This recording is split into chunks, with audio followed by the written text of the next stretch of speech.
Hola chicos, esta noche nosotros vamos a adentrarnos en los rincones más oscuros y olvidados de la historia, donde el hambre era una compañera constante y cada bocado representaba una victoria contra la desesperación. Imaginen por un momento una mesa vacía, no por elección, sino por necesidad. Una mesa donde las migajas se convierten en tesoros y donde el sonido más hermoso no es la música, sino el borboteo de una ola con algo, cualquier cosa, hirviendo dentro. Esta historia puede resolver misterios que ni siquiera sabías que tenías. ¿Cómo sobrevivían realmente los pobres del siglo? ¿Qué secretos guardaban sus estómagos vacíos? Entonces, antes de explorar la historia conmigo, tómate un momento para ayudarme a suscribirte al canal. Dale me gusta y comparte este video. O quizás deja un comentario a continuación. Pero asegúrate de hackearlo cuando realmente te guste lo que te traigo. Me encantaría saber dónde y cuándo empezaste a ver este video. O simplemente déjame un cumplido que ilumine mi día como una vela en la oscuridad de estos tiempos antiguos. Ahora, mantengámosles luces lo más suaves posible. Encendemos el ventilador para un sonido suave que ayude a que la historia se sienta más emotiva y emprendamos juntos el viaje de esta noche. Te encuentras parado en una choza de piedra y madera carcomida, donde las corrientes de aire helado se filtran entre las grietas como susurros fantasmales. El suelo de tierra apisonada bajo tus pies descalzos está frío y húmedo, impregnado del olor acre de la pobreza que se ha instalado en cada fibra de este lugar. Tus ojos se adaptan lentamente a la penumbra, iluminada apenas por el resplandor débil de un fuego moribundo que lucha contra las sombras danzantes en las paredes ennegrecidas por el humo. La mesa frente a ti no es realmente una mesa, sino una tabla tosca apoyada sobre dos piedras desiguales. Su superficie está marcada por años de uso desesperado, cortes profundos donde cuchillos romos han luchado contra raíces duras. Manchas oscuras que cuentan historias de comidas escasas, derramadas y nunca desperdiciadas. Cada cicatriz en esta madera habla de supervivencia, de manos temblorosas que han preparado milagros con casi nada. Observas cómo la familia se reúne alrededor de esta mesa improvisada. Los rostros demacrados brillan con una mezcla de esperanza y resignación que solo conocen abuelos, que han bailado con el hambre durante demasiado tiempo. Los niños, con sus mejillas hundidas y ojos demasiado grandes para sus caras, se sientan en silencio.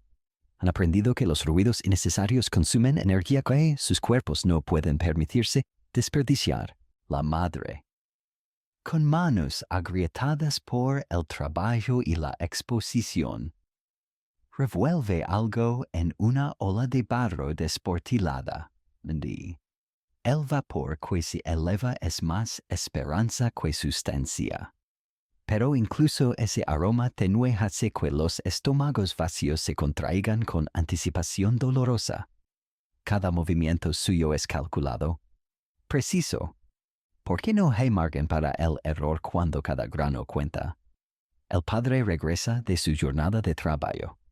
Si es que ha encontrado alguna.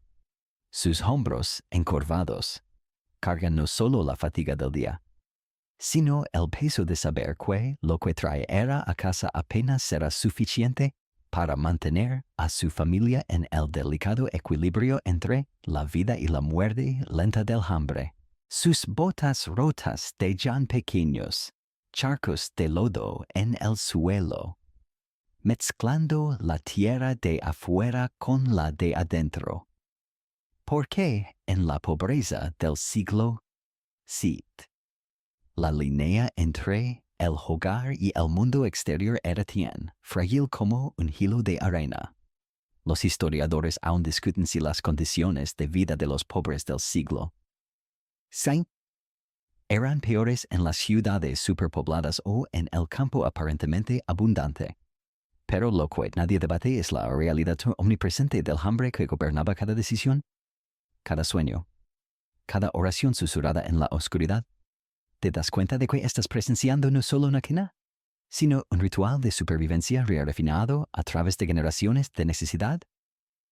Cada gesto tiene un propósito, cada migalla un destino. Incluso las manchas de grasa en la mesa serán raspadas más tarde con pedazos de pan duro. ¿Por qué en este mundo nada, absolutamente nada, se desperdicia? La realidad es que estás observando a una familia que ha convertido el arte de comer en una ciencia de supervivencia, donde cada bocado es una victoria pequeña pero significativa contra un mundo que parece empeñado en borrarlos de la existencia. Y sin embargo, aquí están, reunidos alrededor de su mesa improvisada, compartiendo no solo comida escasa, sino también la inquebrantable determinación humana de continuar. Día tras día, comida tras escasa comida, el aroma que llena tus fosas nasales no es el del pan dorado y esponjoso que conoces hoy, sino algo mucho más primitivo, más desesperado. Te inclinas sobre la hogaza que descansa en el centro de la mesa como si fuera un tesoro sagrado, y tus dedos rozan su superficie áspera y desigual.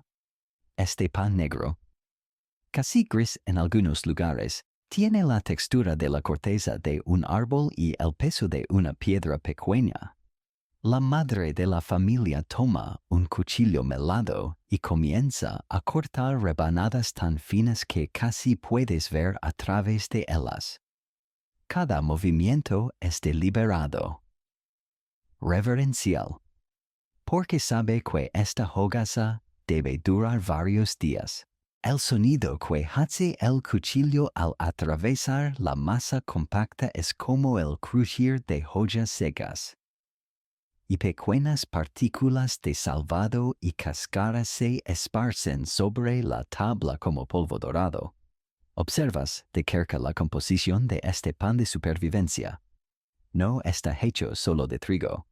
Es el lujo reservado para los ricos. En cambio, ves fragmentos de centeno oscuro, cebada, avena e incluso elementos que te hagan cuestionar si realmente deberían estar en algo comestible. Pequeños trozos de corteza de árbol molida, añadida para dar volumen cuando los granos escasean. Los historiadores aún discuten si estas adiciones eran más dañinas que beneficiosas. Pero para una familia hambrienta, cualquier cosa que llenara el estómago era bienvenida.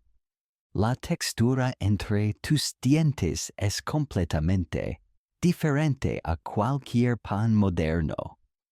Es densa, casi masticable, requiriendo un esfuerzo considerable para cada bocado.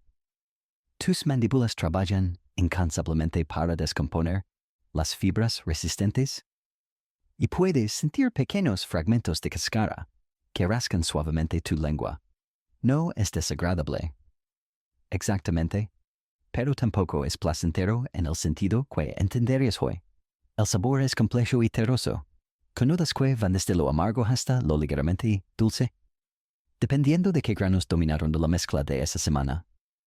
A veces detectas un toque metálico, resultado de las impurezas que inevitablemente encontraban su camino hasta la harina durante el proceso de molienda en molinos de piedra desgastados. Otras veces, ondejo ahumado que proviene de los hornos comunales donde docenas de familias levaban sus panes a kosher. Lo fascinante es cómo esta familia ha desarrollado rituales específicos alrededor del consumo de este pan fundamental. Los niños reciben sus porciones primero, pero las suyas son mojadas en el caldo escaso para ablandarlas y hacerlas más digeribles. Los adultos mastican lentamente, saboreando cada fibra, porque han aprendido que comer despacio engana al estómago haciéndole creer que ha recibido más de lo que realmente ha conseguido.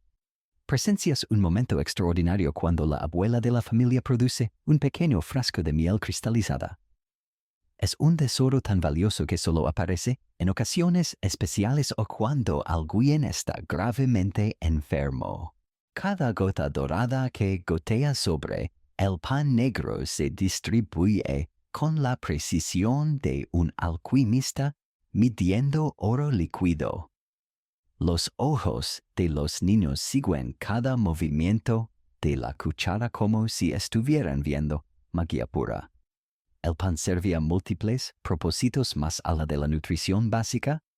Funcionaba como plato, absorbiendo los yugos de cualquier estofado escaso o sopa aguada. Los pedazos más duros se guardaban para hacer sopa de pan, donde se hervían con agua y cualquier hierba disponible hasta formar una papila, que proporcionaba calorías cruciales durante los días más difíciles. Una curiosidad, que pocos conocen es que el pan de los pobres a menudo contenía semillas de amapola, no por sus propiedades narcóticas, sino porque eran baratas y abundantes. Estas diminutas semillas negras proporcionaban aceites esenciales y una sensación de saciedad que duraba un poco más que el pan común. Algunos panaderos menos escrupulosos incluso añadían serín fino, aunque esta práctica era peligrosa y ocasionalmente fatal. Te das cuenta de que este pan negro no es simplemente alimento. Es arquitectura comestible que sostiene toda la estructura de la supervivencia familiar. Sin él, todo se derrumba. Con él, la vida continúa un día más. Una comida más. Un pequeño milagro más en el teatro interminable de la resistencia humana contra la extinción por inanición. La manera en que cada miembro de la familia guarda religiosamente las migajas en pequeños recipientes te revela una verdad profunda en el siglo XVII. Desperdiciar pan no era simplemente impráctico, era un pecado contra la vida misma. El líquido que se vierte en el cuenco de madera frente a ti no es cristalino como el agua que conoces hoy. En cambio, tiene un tinte amarillento y turbio que hace que tu estómago moderno se contraiga con aprehensión. Pero aquí, en esta choza del siglo XVI, este líquido cuestionable representa vida, hidratación y supervivencia en su forma más cruda. Levantas el cuenco hacia tus labios y el aroma que llega a tu nariz es una mezcla completa de malta fermentada, levadura silvestre y algo vagamente medicinal. Esta no es agua pura, porque agua pura simplemente no existe para los pobres de esta época. Los pozos están contaminados con desechos humanos y animales.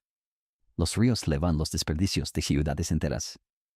Y nadie entiende aún la conexión entre agua sucia y enfermedad mortal. Lo que bebes es ale pequeña o cerveza de mesa. Una bebida fermentada tan débil en alcohol que incluso los niños más pequeños la consumen diariamente. El proceso de fermentación, aunque primitivo, mata muchas de las bacterias que harían del agua pura un boleto directo hacia la disentería o algo peor. Es irónico pensar que los pobres del siglo XVII estaban técnicamente ebrios todo el tiempo, aunque apenas de manera perceptible. Observas cómo la madre de la familia prepara esta bebida esencial. En un barril de madera agrietado, mezcla agua de dudosa procedencia con restos de cebada malteada, avena fermentada y cualquier grano que haya comenzado a germinar espontáneamente. El proceso no sigue recetas precisas. sino que depende de la intuición desarrollada a través de generaciones de ensayo y error, donde el error a menudo significaba enfermedad o muerte. Los historiadores aún discuten si el consumo masivo de estas bebidas fermentadas débiles contribuyó a la relativamente baja esperanza de vida de la época. Pero lo que nadie cuestiona es que sin ellas, la mortalidad habría sido mucho mayor debido a enfermedades transmitidas por agua contaminada. Una curiosidad fascinante es que diferentes regiones desarrollaron sus propias variaciones de emergencia. En zonas donde la cebada era escasa, los pobres fermentaban pan viejo con agua, creando una bebida espumosa y agria llamada kvass de mendigo. En áreas costeras, mezclaban agua de mar diluida con cebada fermentada, creando una bebida salobre que proporcionaba minerales esenciales que sus dietas deficientes no podían ofrecer. Te das cuenta de que cada sorbo requiere un acto de fe. El sabor es áspero, con notas que van desde lo dulce y maltoso hasta lo amargo y astringente. A veces detectas sabores que, definitivamente, no deberían estar allí. Un toque metálico de recipientes oxidados. Un derroteroso de ingredientes que cayeron al suelo y fueron recogidos de todos modos. O incluso un sabor ligeramente rancio de granos que estaban al borde de la descomposición cuando se utilizaron. Los niños beben con la naturalidad de quien nunca ha conocido otra cosa. Sus pequeñas manos sostienen cuencos de madera desgastada. Ya sus labios se adaptan automáticamente al sabor fuerte y la textura ligeramente viscosa. Para ellos, esto es normal. Es vida, es lo que mantiene sus cuerpos funcionando día tras día. Durante los meses de invierno, cuando incluso estos ingredientes básicos se vuelven escasos, presencias la preparación de agua de pan. La madre toma pedazos de pan mojoso, los hierve con agua y especias silvestres, creando una bebida caliente que es parte té, parte sopa, parte acto de desesperación. El moho se considera beneficioso, una creencia primitiva pero no totalmente incorrecta, ya que si estos hongos efectivamente tienen propiedades antibacterianas. Un ritual particular te llama la atención antes de beber. Cada miembro de la familia murmura una oración silenciosa. No es solo gratitud religiosa, sino reconocimiento de que cada sorbo es una apuesta contra la enfermedad. Una esperanza de que lo que están consumiendo los nutrirá, en lugar de matarlos lentamente. La economía de estas bebidas es igualmente fascinante. Las familias más prósperas entre los pobres intercambian pequeñas cantidades de miel o frutas fermentadas para mejorar el sabor de sus brebajes. Los menos afortunados añaden hierbas amargas recogidas de caminos polvorientos, no por sabor, sino porque la experiencia les ha enseñado que ciertas plantas ayudan a limpiar líquidos de dudosa calidad. Te encuentras contemplando un cuenco medio vacío, sintiendo cómo el líquido tibio se asienta en tu estómago con una pesadez extraña pero no desagradable. Este no es el placer de beber, sino la satisfacción primitiva de la hidratación lograda. De otro día ganado contra las fuerzas de la deshidratación y la enfermedad que aquejan constantemente a los pobres de esta época implacable. Te encuentras observando una escena que desafía toda lógica moderna sobre la preparación de alimentos. No hay estufa, no hay horno propio, ni siquiera un hogar adecuado en esta vivienda miserable. En cambio, lo que ves es un agujero irregular cavado en el suelo de tierra, rodeado por piedras ennegrecidas, que han absorbido años de humo y grasa. Y es el hogar de la familia, un círculo primitivo donde la supervivencia se cocina lentamente. Una chispa a la vez. La madre se arrodilla junto a este hoyo, soplando suavemente sobre ascuas mortecinas que luchan por mantenerse vivas. Cada exhalación es calculada. Porque desperdiciar el aliento en un fuego que no prenderá significa desperdiciar energía corporal que su cuerpo desnutrido no puede permitirse perder. Sus mejillas hundidas se inflan y desinflan rítmicamente. Como un fuelle humean, alimentando las llamas de la esperanza. Los combustibles disponibles te sorprenden por su diversidad desesperada. Observas cómo los niños recolectan ramitas secas, estiércol de animales endurecido, trozos de madera podrida recogidos de edificios en ruinas, e incluso papel usado cuando pueden conseguirlo. Cada elemento combustible es precioso, guardado en una esquina seca de la choza como si fueran monedas de oro. Una curiosidad fascinante es que algunas familias quemaban huesos de animales, que ardían con una llama azulada intensa y proporcionaban un calor duradero. Aunque el olor era absolutamente horrible, la ola que cuelga sobre estas llamas vacilantes es una reliquia familiar. Probablemente heredada de generaciones anteriores. Su superficie está abolada, remendada con parches de metal de diferentes colores, y ennegrecida por años de uso constante. Los agujeros pequeños han sido helados con una mezcla de arcilla y ceniza, creando un mosaico de reparaciones que cuenta la historia de comidas innumerables preparadas contra todo pronóstico. Los historiadores aún discuten si la falta de cocinas adecuadas contribuyó más a la desnutrición o a las enfermedades por intoxicación alimentaria. Pero lo que es indiscutible es que cocinar se convirtió en un acto de ingeniería creativa donde cada familia desarrollaba sus propios métodos de supervivencia culinaria. Presencias un momento extraordinario. Cuando la familia se prepara para usar el horno comunal del barrio. Es un evento social tanto como culinario. La madre envuelve cuidadosamente su masa de pan en trapos húmedos, mientras los niños cargan pequeños recipientes con guisos que se cocinarán, aprovechando el calor residual después de que se hornee el pan. Cada familia tiene asignado un tiempo específico. Llegar tarde significa perder la oportunidad de cocinar durante días.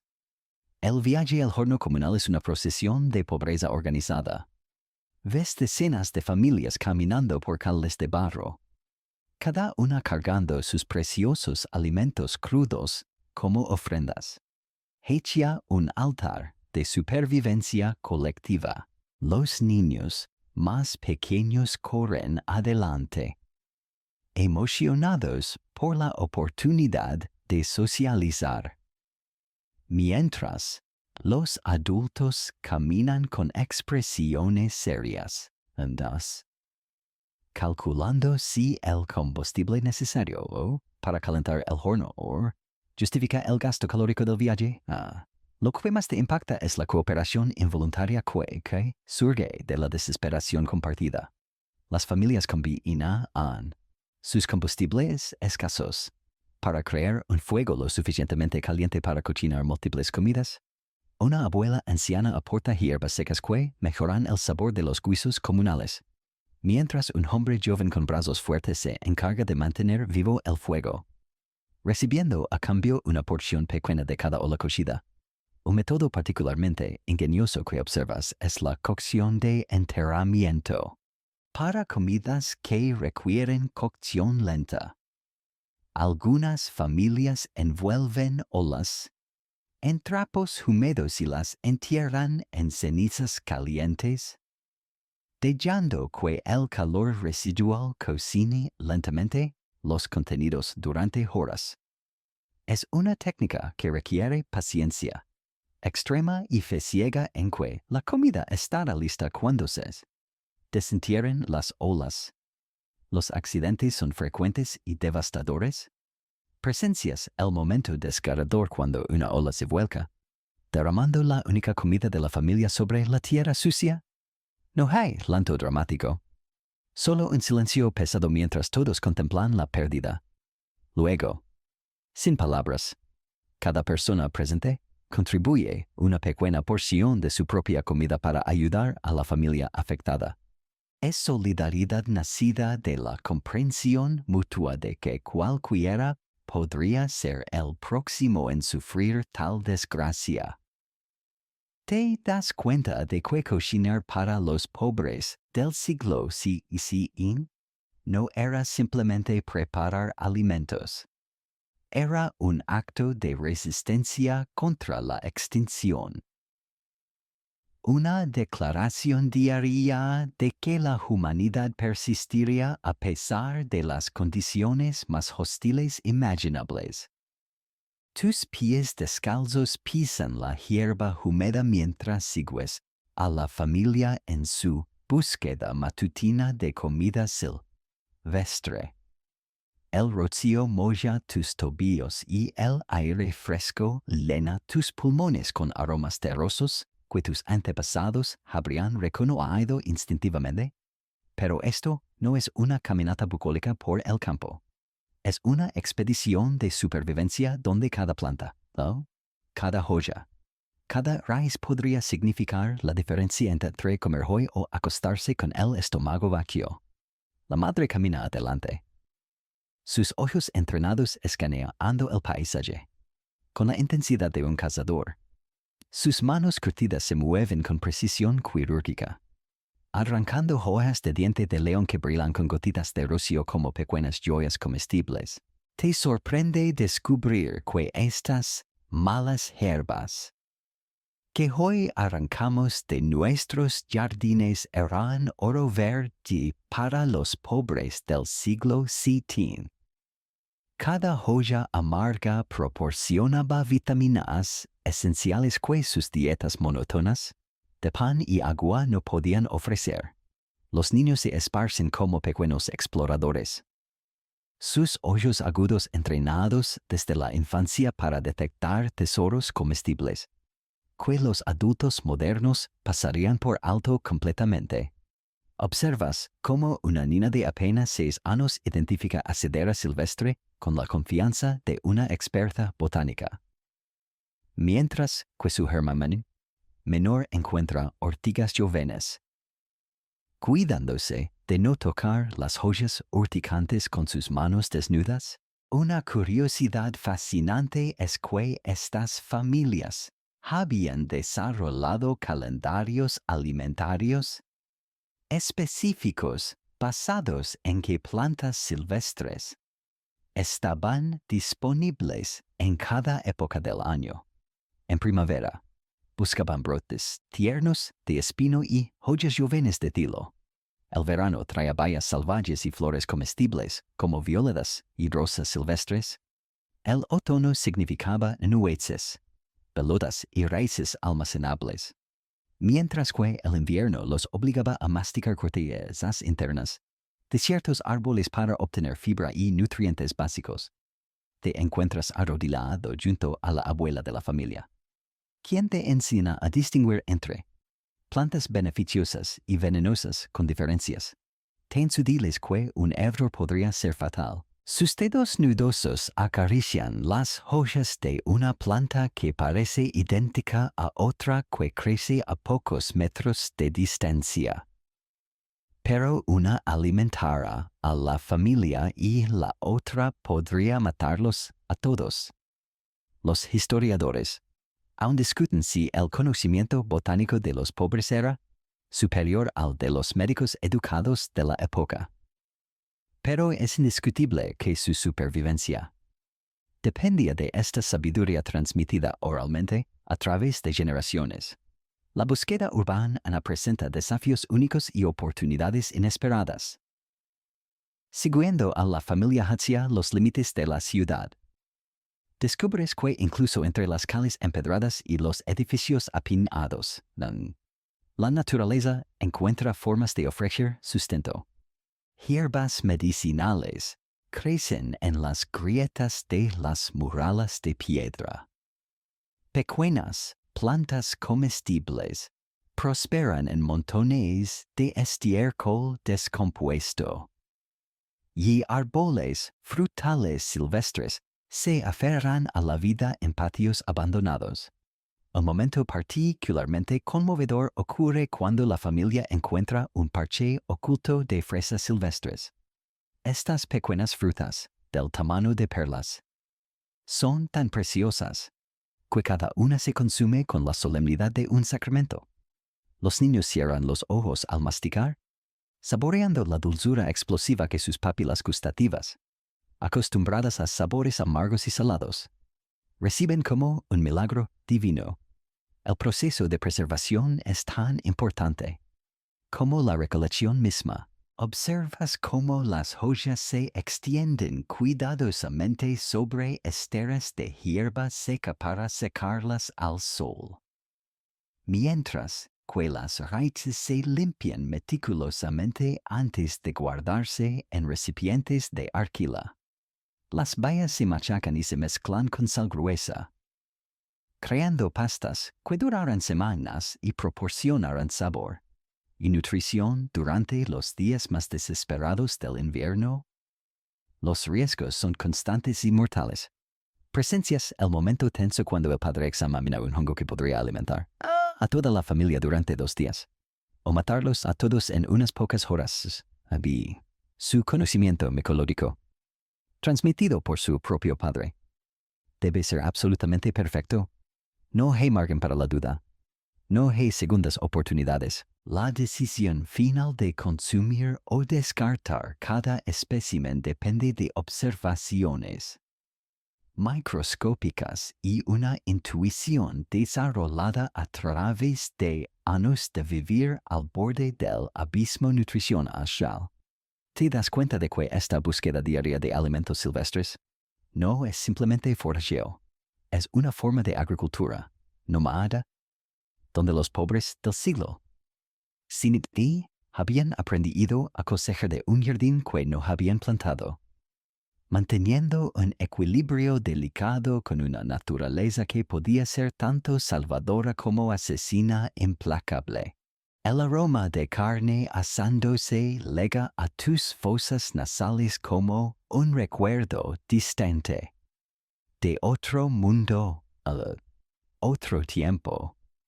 Pero cuando sigues el olor hasta su origen, lo que encuentras no es el festín que tu mente moderna podría imaginar.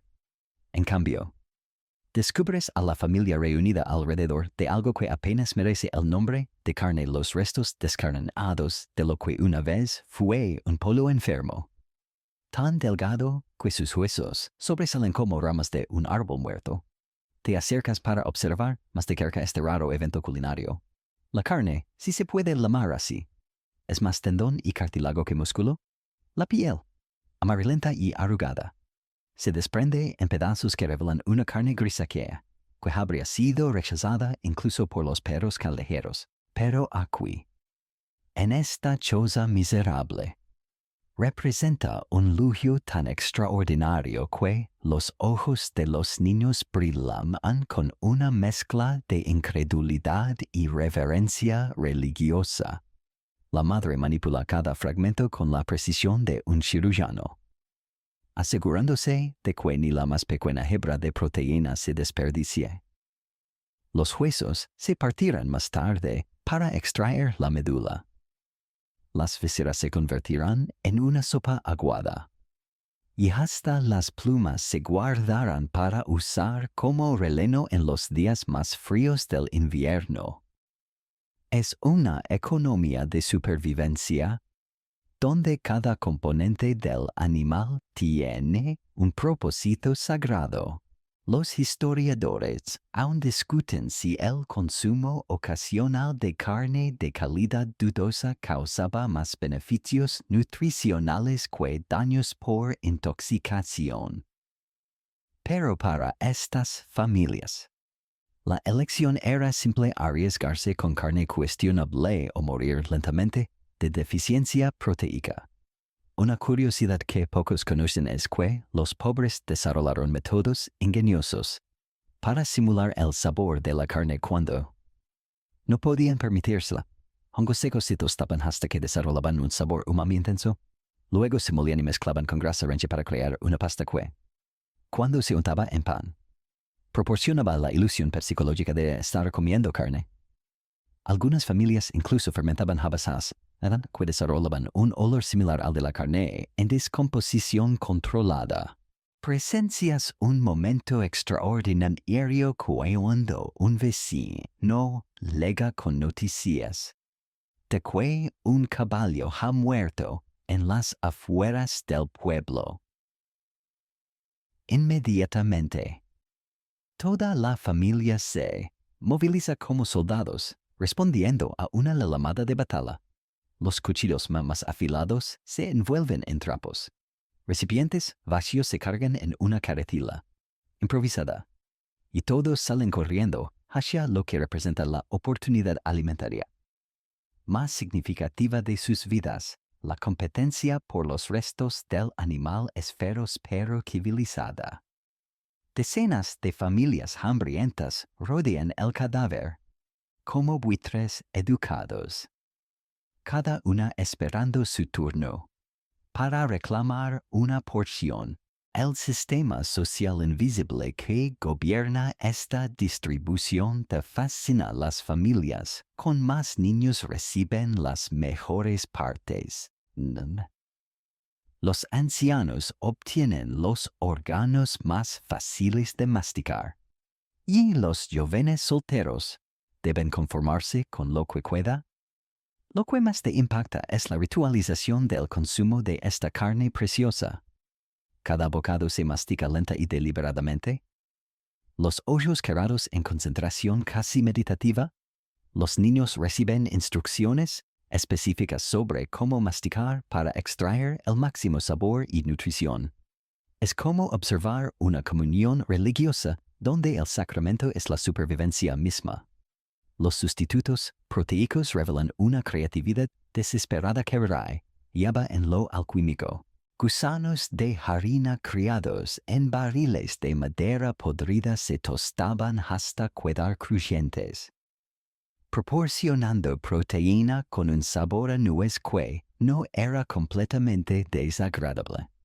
Caracoles recogidos después de las lluvias se hervían con hierbas silvestres, creando un caldo que sabía más a tierra que a mar, pero que llenaba el estómago con preciosas proteínas.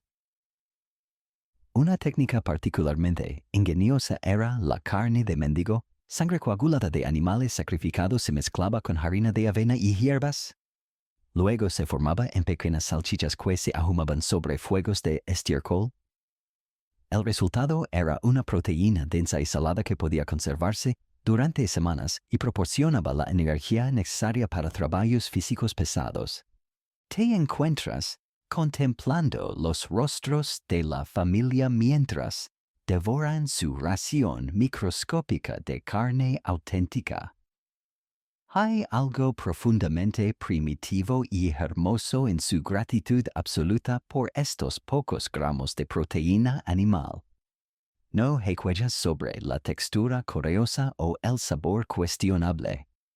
Solo existe la satisfacción profunda de los cuerpos recibiendo nutrientes que han anhelado desesperadamente durante meses. La realidad es que estás presenciando un evento tan raro como un eclipse solar. Una familia pobre del siglo XVII consumiendo carne real. Y como un eclipse, este momento será recordado, saboreado en la memoria, y narrado a las generaciones futuras como prueba de que, ocasionalmente, incluso en la oscuridad más profunda de la pobreza, la vida podía ofrecer pequeños milagros comestibles.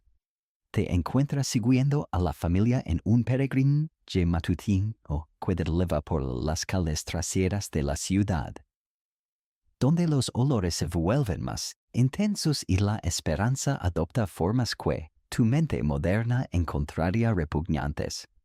Aquí, en los callejones empedrados, que serpentean detrás de las casas de los ricos, existe todo un ecosistema económico construido sobre lo que otros han desechado. Tus pies chapotean en charcos de agua grasosa mientras observas cómo la madre examina meticulosamente los desperdicios que las cocinas acomodadas han arrojado y sus manos expertas hurgan entre cascadas de vegetales, huesos roídos y pan mojoso con la concentración de un arqueólogo buscando tesoros perdidos. Cada fragmento comestible es evaluado, clasificado y guardado en cestas de maimbre que cuelgan de su cintura como las herramientas de un oficio especializado. Lo que más te sorprende es el sistema social complejo que gobierna estos mercados informales de sobras y territorios establecidos, horarios no escritos y jerarquías basadas en la antigüedad y la necesidad familiar. Los recién legados deben esperar hasta que las familias más establecidas hayan terminado su selección. Pero las mujeres embarazadas y los ancianos enfermos reciben prioridades especiales que todos respetan sin cuestionamiento. Una curiosidad fascinante es que ciertos desperdicios se consideraban más valiosos que otros. Las cáscaras de manzana, por ejemplo, se secaban y molían para hacer una harina dulce que añadía sabor a los panes más básicos. Los huesos de pollo, incluso después de ser roídos por perros, se hervían durante días para extraer cada molécula de calcio y grasa, creando caldos que proporcionaban minerales esenciales que las dietas pobres raramente incluían. Presencias un momento de tensión cuando dos familias reclaman simultáneamente los mismos restos de un banquete aristocrático. Los desperdicios incluyen pedazos de carne apenas tocados, pan blanco con solo algunos bocados faltantes, y hasta trozos de hueso que fueron descartados por estar demasiado curados para paladares refinados. La disputa se resuelve no con violencia, sino a través de un proceso de negociación complejo donde cada familia enumera sus necesidades específicas y llegan a un acuerdo que satisface a ambas partes. Los historiadores aún discuten si esta economía de desperdicios realmente ayudaba a la nutrición de los pobres o simplemente prolongaba su agonía. Pero es indiscutible que sin estos sistemas informales de redistribución alimentaria, las tasas de mortalidad habrían sido significativamente más altas. La transformación culinaria de estos desperdicios revela una creatividad que rayaba en lo milagroso. Observas cómo la familia convierte vegetales podridos en sopas nutritivas, removiendo las partes descompuestas y aprovechando todo lo que aún conservaba valor nutricional. El pan mojoso se raspa cuidadosamente, separando el moho del pan bueno, porque han aprendido empíricamente que ciertos mojos son beneficiosos mientras que otros pueden ser mortales. Un sistema particularmente ingenioso que descubres es el intercambio de desperdicios especializados. Familias que viven cerca de carnicerías intercambian huesos y grasa rancia con familias que viven cerca de panaderías, quienes ofrecen pan duro y masa desechada. Esta red de trueque crea una diversidad alimentaria que ninguna familia podría lograr trabajando sola. Te encuentras observando a los niños, quienes han desarrollado habilidades específicas para este tipo de forajeo urbano. Sus ojos pequeños pueden detectar comida útil entre montañas de basura con una eficiencia que supera a la de los adultos. Sus manos pequeñas pueden alcanzar desperdicios en lugares inaccesibles para personas mayores y han convertido la búsqueda de sobras en una forma de juego, compitiendo para ver quién puede encontrar los tesoros más valiosos. La preparación de estos alimentos rescatados requiere técnicas específicas desarrolladas a través de generaciones de experiencia. Todo se lava múltiples veces con agua escasa pero preciosa. Se hierve extensamente para matar bacterias peligrosas. Y se sazona agresivamente con hierbas silvestres que tienen propiedades antisépticas naturales. Es cocina de supervivencia, que convierte lo repugnante en nutritivo a través de conocimientos transmitidos oralmente como secretos familiares. Lo que más te conmueve es la ausencia total de vergüenza en estas actividades. Para esta familia, hurgar entre desperdicios no es degradante, es trabajo honesto. Es supervivencia digna. Es el arte de encontrar vida donde otros ven solo muerte y descomposición. Sus rostros muestran concentración profesional, no humillación social. ¿Te das cuenta de que estás presenciando no solo la búsqueda de alimentos, sino la construcción de una economía alternativa donde el valor se redefine completamente? Donde lo que los ricos consideraban basura se convertía en oro comestible para aquellos que habían aprendido a ver oportunidades de vida en los desechos de la abundancia ajena. El calendario de la supervivencia se despliega ante tus ojos como un mapa cruel donde cada estación trae sus propias promesas y traiciones. Te encuentras viviendo este ciclo interminable junto a la familia, sintiendo en tu propio estómago cómo los ritmos de la naturaleza dictaban no solo que comían, sino si comían del todo. La primavera llega como un susurro de esperanza después del invierno devastador. Observas cómo los primeros brotes verdes que emergen de la tierra helada son recibidos con una reverencia casi religiosa.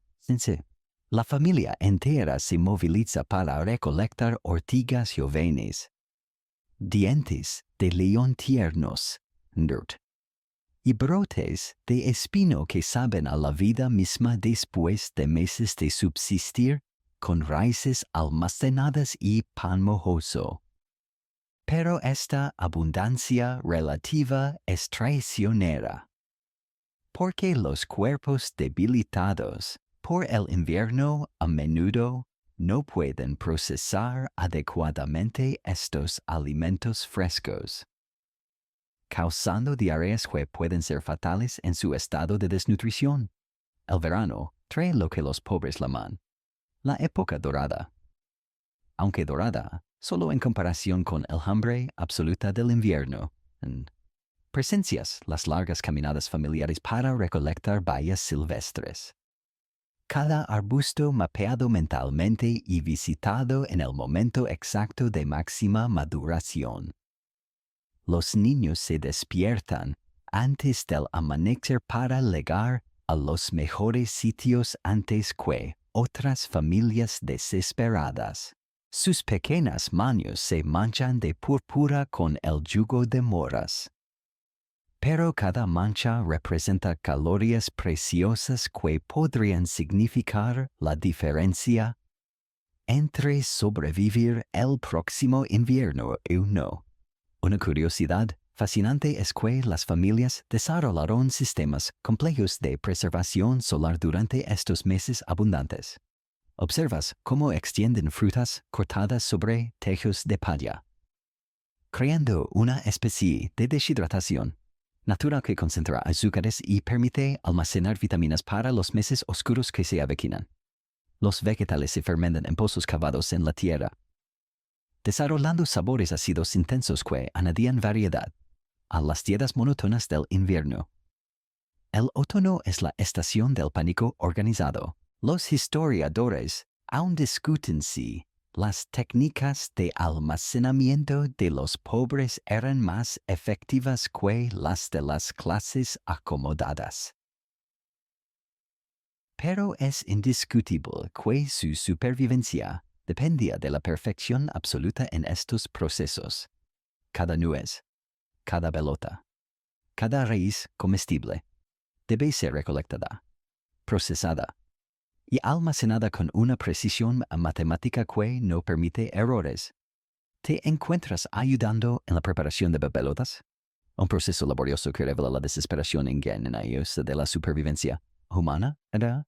Estas nueces, amargas e indigeribles en su estado natural, deben ser molidas, lavadas repetidamente para remover los taninos tóxicos y luego secadas antes de convertirse en una harina nutritiva. Es un trabajo que toma semanas, pero que puede significar la diferencia entre tener algo que comer en febrero o morir de inanición. El invierno llega como un juez implacable que evalúa la efectividad de todos los preparativos otoñales. Los alimentos almacenados se racionan con una disciplina militar que impresiona por su rigidez matemática. Cada miembro de la familia tiene asignada una cantidad específica de calorías basada en su edad, sexo y contribución al trabajo familiar. No hay excepciones sentimentales. No hay indulgencias emocionales. La supervivencia del grupo depende de la adherencia estricta a estas reglas brutales pero necesarias. Presencias las sin as fantasma. Del invierno tardío, cuando las reservas se han agotado pero la primavera aún estas semanas en el futuro, la familia se reúne alrededor de la mesa vacía, masticando lentamente pedazos de corteza interior de abedul que han hervido hasta conseguir una textura masticable. El sabor es indescriptible aquí, es parte medicina, parte madera, parte desesperación pura, pero proporciona fibra que ayuda que los estómagos vacíos se sientan menos dolorosamente contraídos. Los años de escasez extrema revelan estrategias de supervivencia que desafían la comprensión moderna. Algunas familias practican ayunos rotativos, donde diferentes miembros se saltan comidas en días alternos, maximizando la supervivencia del grupo aunque sacrificando la salud individual. Otras desarrollan comidas de ilusión, donde agua caliente se sazona intensamente con hierbas para crear la sensación psicológica de haber consumido algo sustancial. Una técnica particularmente desesperada pero efectiva es la hibernación humana. Durante los peores meses del invierno, las familias reducen deliberadamente su actividad física al mínimo absoluto, durmiendo hasta 18 horas diarias para conservar energía corporal. Se acurrucan juntos bajo pilas de trapos y joyas secas, compartiendo calor corporal y ralentizando sus metabolismos hasta niveles que apenas mantienen la vida. Te das cuenta de que estás observando no solo un ciclo alimentario, sino una danza cósmica entre la humanidad y la naturaleza, donde cada estación presenta desafíos únicos que han moldeado no solo los cuerpos de los pobres del siglo XVII, sino sus almas, convirtiéndolos en maestros de una supervivencia que combina conocimiento científico primitivo con una determinación que trasciende la lógica racional. El silencio que rodea la mesa familiar durante las comidas te perfora el alma con su pesadez cargada de significados no dichos. No es el silencio pacífico de una familia satisfecha, sino el silencio calculado de personas que han aprendido que hablar consume energía que sus cuerpos no pueden permitirse desperdiciar. Observas cómo los ojos se comunican sin palabras, transmitiendo preguntas dolorosas. ¿Quién come hoy? ¿Quién puede esperar hasta mañana? ¿Quién está más cerca de la muerte por inanición te posicionas como testigo silencioso de una jerarquía alimentaria que ha evolucionado no por crueldad, sino por la lógica despiadada de la supervivencia grupal? El padre, como el trabajador principal, recibe la primera porción y la más grande, no por privilegio masculino, sino porque su fuerza física determina si la familia tendrá ingresos suficientes para comprar comida el día siguiente. Sus músculos son las herramientas de supervivencia más valiosas que posee la familia, y mantenerlos funcionando es una inversión en el futuro colectivo. La madre come segunda, pero su porción es cuidadosamente calculada basándose en si está embarazada, amamantando o simplemente manteniendo a la familia funcionando con sus múltiples labores domésticas. Sus manos, siempre en movimiento, siempre trabajando, necesitan combustible suficiente para continuar las tareas interminables que mantienen a todos vivos: cocinar, limpiar, remendar, buscar comida, cuidar a los enfermos. Los historiadores aún discuten si esta jerarquía alimentaria era más común en familias rurales o urbanas, pero todos coinciden en que representaba una adaptación evolutiva brutal pero efectiva para maximizar las posibilidades de supervivencia familiar durante periodos de escasez extrema. Lo que más de desgarran son las decisiones relacionadas con los niños. Observas cómo los padres evalúan silenciosamente a cada hijo, midiendo su potencial de supervivencia contra la cantidad limitada de comida disponible. Los niños más grandes y fuertes, aquellos más probables de sobrevivir hasta la edad adulta, reciben porciones ligeramente mayores. Los bebés que aún amamantan no compiten directamente por la comida sólida, pero drenan los recursos nutricionales de sus madres de maneras que afectan toda la economía alimentaria familiar. Una curiosidad que pocos conocen es que algunas familias desarrollaron sistemas de alimentación rotativa para los niños más pequeños, en días alternos diferentes. Niños recibían porciones completas mientras otros se contentaban con agua endulzada con miel rancia. Esta estrategia permitía que al menos algunos niños recibirán nutrición adecuada algunos días, en lugar de que todos los niños recibieran nutrición inadecuada todos los días. Presencias, momentos desgarradores cuando un niño pequeño le llora de hambre, pero los padres deben ignorar ese llanto porque simplemente no hay más comida disponible. El llanto de hambre de un niño es diferente de cualquier otro sonido humano. Es primitivo, desesperado, y resuena en frecuencias que parecen diseñadas por la evolución para quebrar corazones adultos. Pero estos padres han desarrollado una resistencia emocional que les permite funcionalmente ignorar estos llamados desesperados porque responder sería emocional pero inútil. Y los niños mayores desarrollan estrategias propias para lidiar con el hambre constante. Aprenden a masticar lentamente para que pequeñas porciones duren más tiempo. Desarrollan juegos mentales para distraerse del dolor de estómagos vacíos. Algunos se vuelven expertos en encontrar comida en lugares donde los adultos no buscan, convirtiéndose en cazadores especializados de migajas y sobras.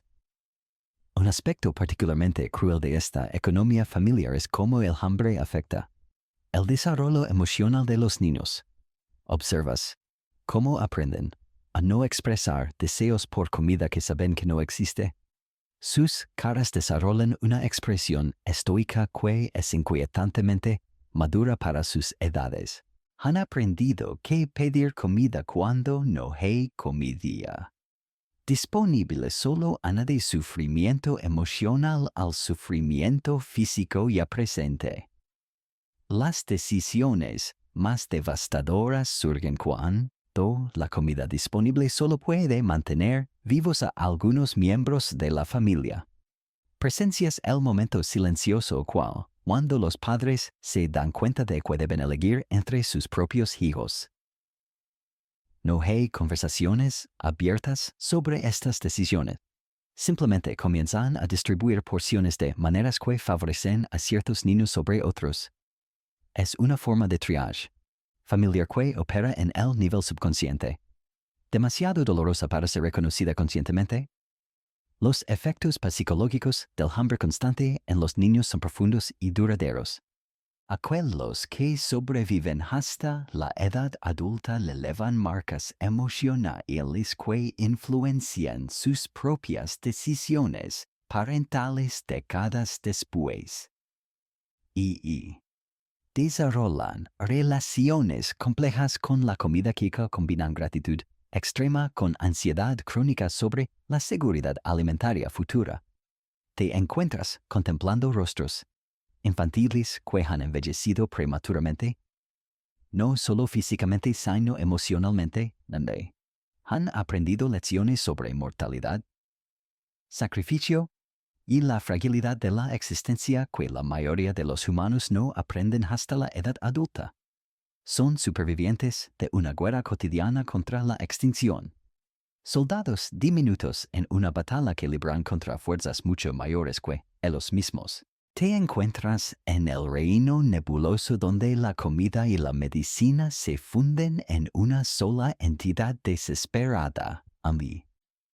Aquí, en esta choza humilde, observas cómo la supervivencia ha borrado las líneas entre nutrición y curación, creando una farmacología popular donde cada bocado es tanto sustento tuyo como tratamiento médico potencial. La abuela de la familia, con sus manos arrugadas como corteza de árbol antiguo, hurga en un saco de tela descolorida el leño de plantas secas que representan generaciones de conocimiento médico transmitido oralmente. Sus dedos reconocen cada hierba por textura, cada raíz por aroma, cada semilla por su peso específico. No hay libros de medicina aquí. No hay médicos disponibles. Solo la sabiduría acumulada de mujeres que han luchado contra la enfermedad y el hambre con las herramientas que la naturaleza proporciona gratuitamente. Observas cómo prepara una infusión. Servir a múltiples propósitos calmar el hambre. Tratar la tos persistente del niño más pequeño. Y proporcionar vitaminas que sus dietas deficientes no pueden ofrecer. Las hojas de ortiga seca se combinan con corteza de sauce silvestre y pétalos de rosa marchitos, creando una poción que es parte comida líquida, parte medicina herbaria, parte ritual, de esperanza contra la desesperación. Una curiosidad fascinante es que muchas de estas medicinas de pobres contenían compuestos activos que la ciencia moderna ha validado como efectivos. La corteza de sauce contiene salicina, precursora de la aspirina. Las ortigas proporcionan hierro, biodisponible crucial para combatir la anemia. Los pétalos de rosa ofrecen vitamina C que previene el escorbuto. Sin saberlo conscientemente, estas familias practicaban una forma primitiva pero efectiva de medicina nutricional. Los historiadores aún discuten si el conocimiento herbario de los pobres del siglo XVII era superior al de los médicos educados de la época. Pero es indiscutible que su acceso directo a plantas medicinales silvestres les daba ventajas terapéuticas que los tratamientos costosos de los ricos no podían igualar. Presencias un momento crítico cuando el hijo adolescente de la familia desarrolla los síntomas terribles del escorbuto, encías sangrantes, dientes flojos, debilidad extrema que amenaza con volverlo inútil para el trabajo que sostiene a la familia. La respuesta es inmediata y basada en conocimientos que han salvado vidas durante generaciones.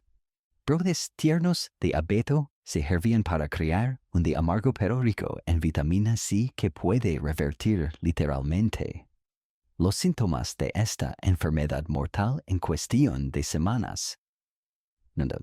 La preparación de estos remedios comestibles revela técnicas sofisticadas desarrolladas a través de siglos de experimentación desesperada. Raíces de bardana se fermentan en pozos subterráneos durante meses, desarrollando propiedades probióticas que ayudan a digestiones comprometidas por la malnutrición crónica.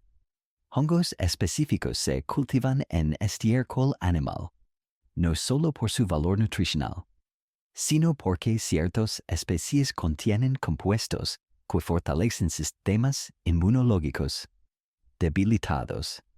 Una práctica particularmente ingeniosa es la creación de sopas medicinales que combinan cualquier alimento disponible with plantas terapéuticas específicas. Huesos hervidos durante días se combinan con joyas de diente de león para crear caldos que tratan tanto el hambre como la deficiencia de minerales. Estos caldos se saborean gota a gota, no solo por su escasez, sino porque cada sorbo es literalmente medicina líquida. Te encuentras observando cómo los diferentes miembros de la familia reciben tratamientos nutricionales específicos basados en sus síntomas particulares. Los niños con raquitismo reciben porciones extra de cualquier pescado disponible, porque la experiencia ha enseñado que ciertos alimentos fortalecen huesos blandos.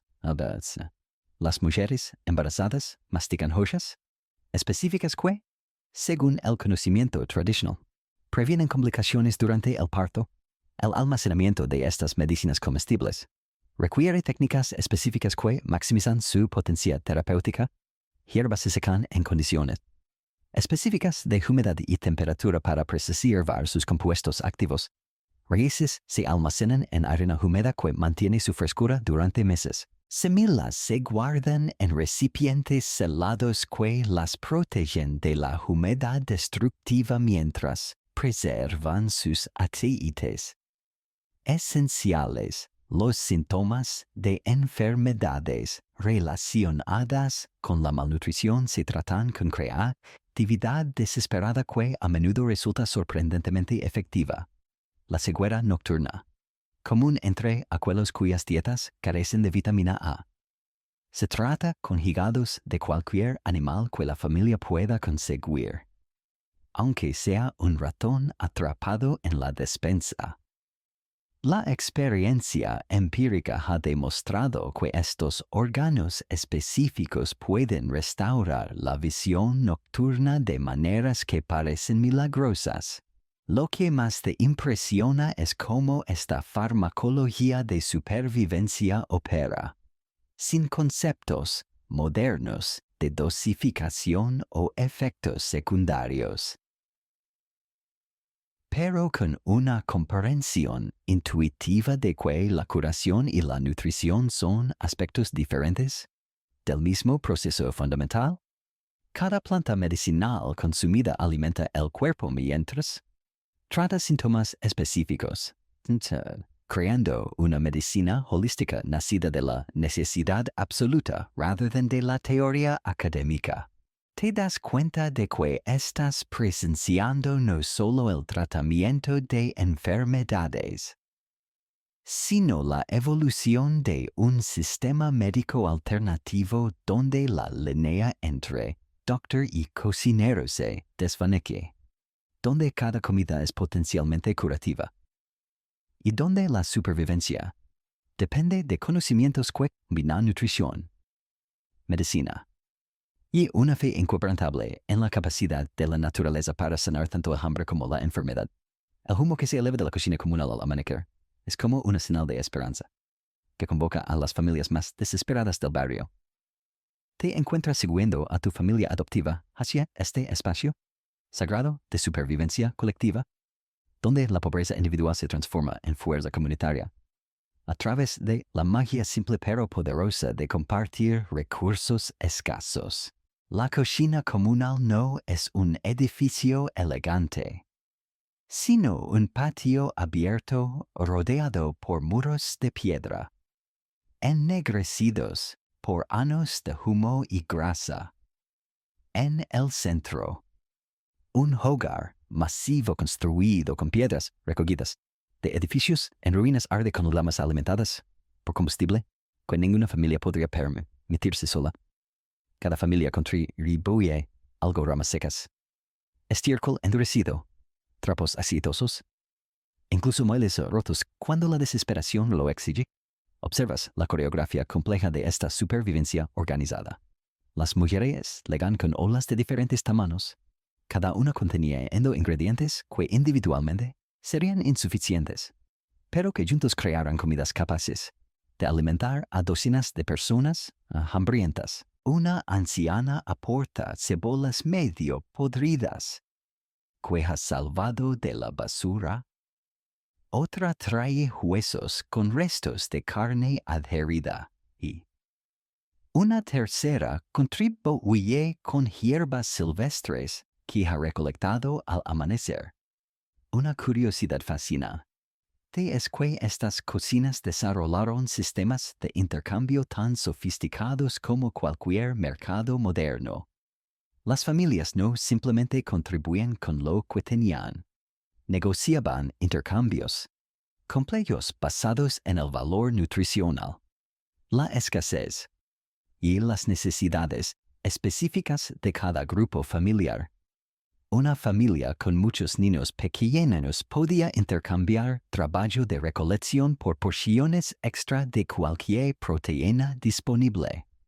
Los historiadores aún discuten si estas cocinas comunales fueron más importantes para la supervivencia física o para la salud mental de los pobres del siglo XVII.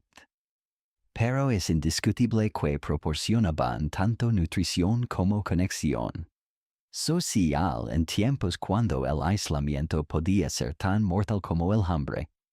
Presencias el momento mágico cuando los ingredientes individuales se combinan en calderos gigantes que han sido ennegrecidos por años de uso constante. El olor que surge cuando todo se mezcla es indescriptible, parte delicioso, parte desesperado, parte milagroso.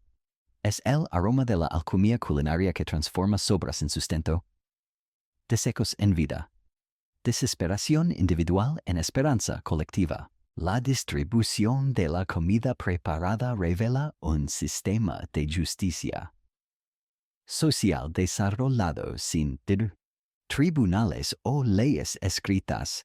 Los ancianos sirven primero, no por respeto tradicional, sino porque sus cuerpos frágiles no pueden esperar sin riesgo de colapso. Las mujeres embarazadas reciben porciones que incluyen cualquier grasa disponible. Porque la experiencia comunitaria ha demostrado que necesitan calorías densas para mantener embarazos saludables. Te encuentras observando cómo los niños de diferentes familias se mezclan libremente durante estas comidas comunales, creando una red social que trasciende los límites familiares tradicionales. Los niños mayores ayudan a alimentar a los más pequeños, sin importar si son parientes sanguíneos.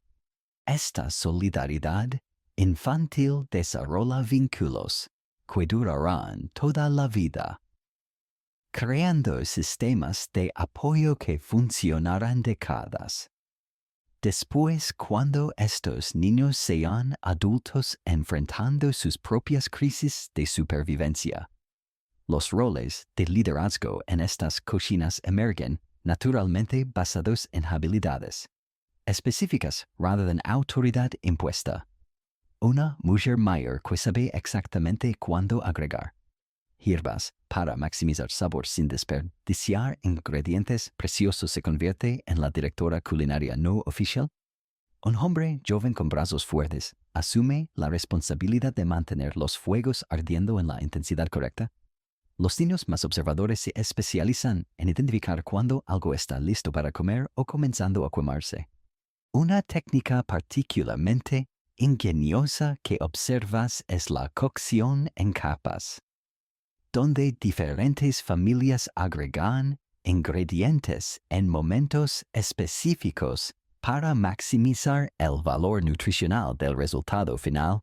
Las verduras más duras van primero, seguidas por granos que necesitan tiempo de cocción prolongado. Luego hierbas, que liberan sabores durante periodos específicos. Y finalmente cualquier proteína disponible que requiere cocción mínima para mantenerse comestible. El sistema de turnos revela una democracia alimentaria donde cada familia tiene derecho a usar las instalaciones comunales, pero también responsabilidades específicas para mantener el sistema funcionando. Algunas familias se especializan en recolectar combustible, otras en limpiar los recipientes comunales con arena y agua escasa, otras en reparar constantemente los calderos y herramientas que el uso intenso inevitablemente daña. Los conflictos son raros pero intensos cuando ocurren. Presencias una disputa tensa cuando una familia acusa a otra de tomar más de su porción justa de una comida comunal particularmente nutritiva. La resolución viene a través de un proceso de mediación donde ancianos respetados evalúan las contribuciones de cada familia durante las semanas previas y arbitran una solución que ambas partes pueden aceptar sin perder dignidad. Lo que más te emociona es observar cómo estas cocinas funcionan como universidades informales, donde conocimiento culinario se transmite horizontalmente entre familias. Una mujer que ha descubierto cómo hacer que raíces amargas sean comestibles comparte esta técnica con otras madres desesperadas. Un hombre que ha aprendido a preservar carne usando sal y hierbas específicas enseña este proceso a otros padres que buscan maneras de hacer durar proteínas escasas. El aspecto social de estas comidas comunales es tan importante como el nutricional.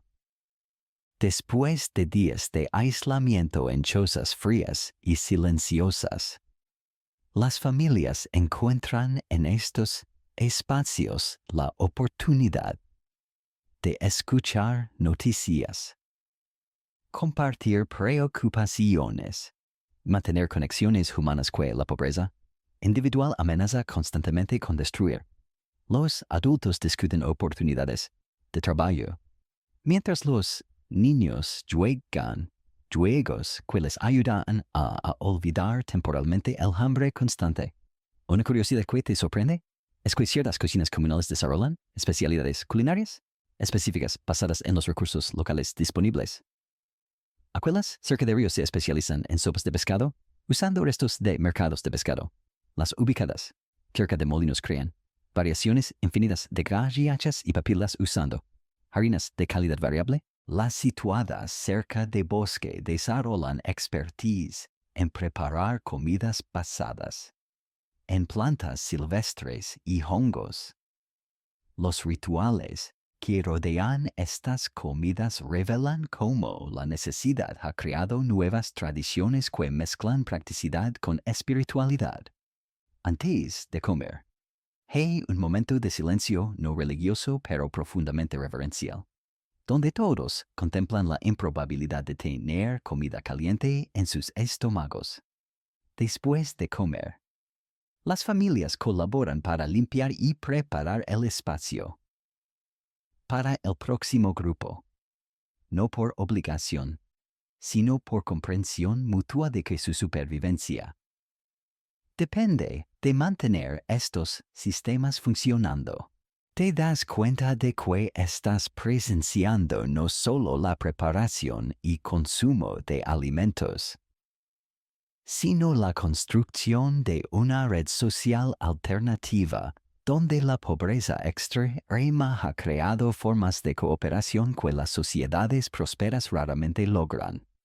Estas cocinas comunales son laboratorios de solidaridad humana, donde la supervivencia individual se vuelve imposible sin la supervivencia colectiva, creando vínculos sociales forjados en las lamas literales de la necesidad compartida.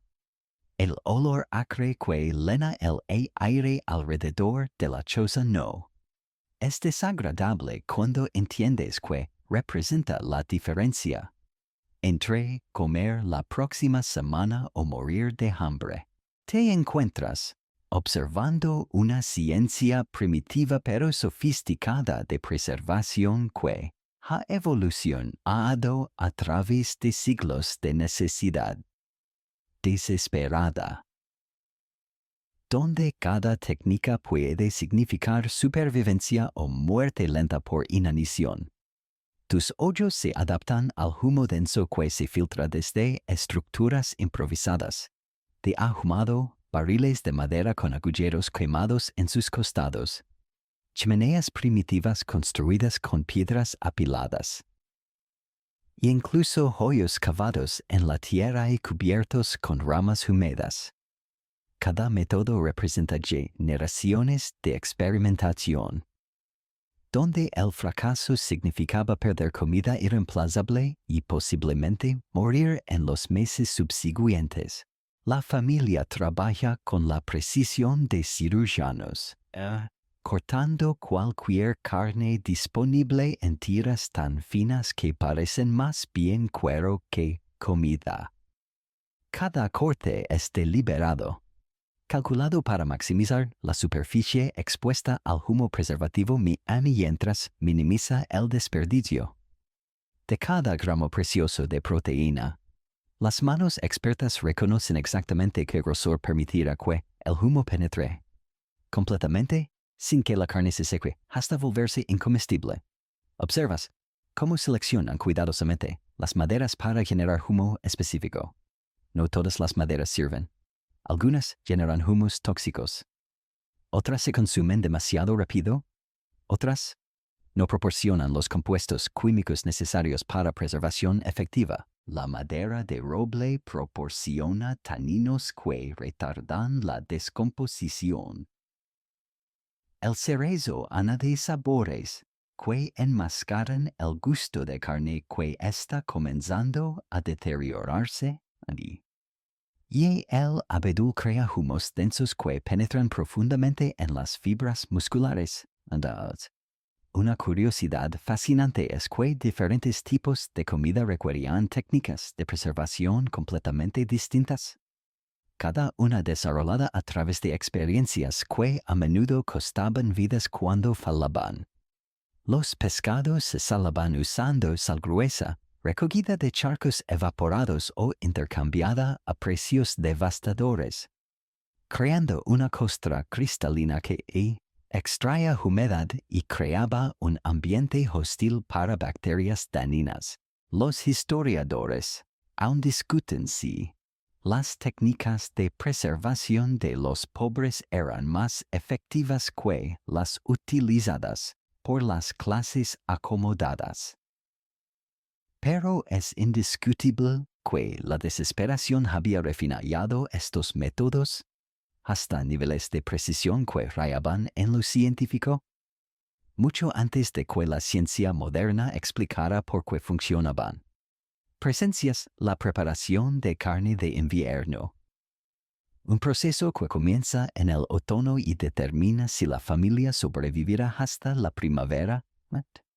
Cualquier animal que pueden conseguir, ratones, pájaros pequeños, incluso gatos callejeros, se procesa inmediatamente usando técnicas que aprovechan cada componente comestible. La sangre se coagula y se sala para crear morcillas de supervivencia. Los órganos se secan hasta formar concentrados nutritivos intensos. y hasta los huesos se procesan para extraer médula que se preserva en su propia grasa. El proceso desalado revela ingeniosidad desesperada cuando la sal es demasiado cara o escasa. Las familias crean salmueras usando agua de mar diluida. Cenizas de ciertas plantas que contienen sodio natural. O incluso orina humana que se ha dejado evaporar para concentrar sales. Es repugnante según estándares modernos, pero efectivo para extraer humedad de carnes que de otra manera se pudrirían en días. Una técnica particularmente sofisticada es la fermentación controlada, donde carnes se entierran en mezclas específicas de sal, hierbas, sí, y tierra que crean ambientes anaeróbicos. Estos procesos desarrollan sabores intensos y ácidos que no solo preservan la carne, sino que también la transforman en alimentos que proporcionan probióticos, beneficiosos para digestiones comprometidas por malnutrición crónica.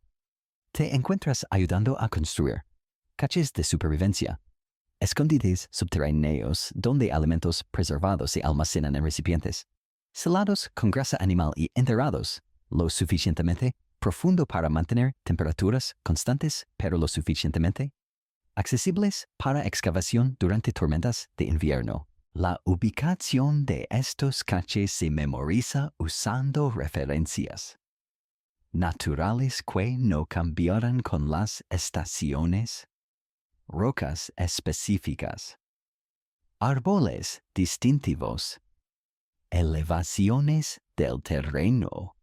Los métodos de secado explotan cada condición climática disponible. Durante días ventosos, carnes cortadas se cuelgan en corrientes de aire que aceleran la deshidratación. En días soleados, se extienden sobre superficies que reflejan calor adicional.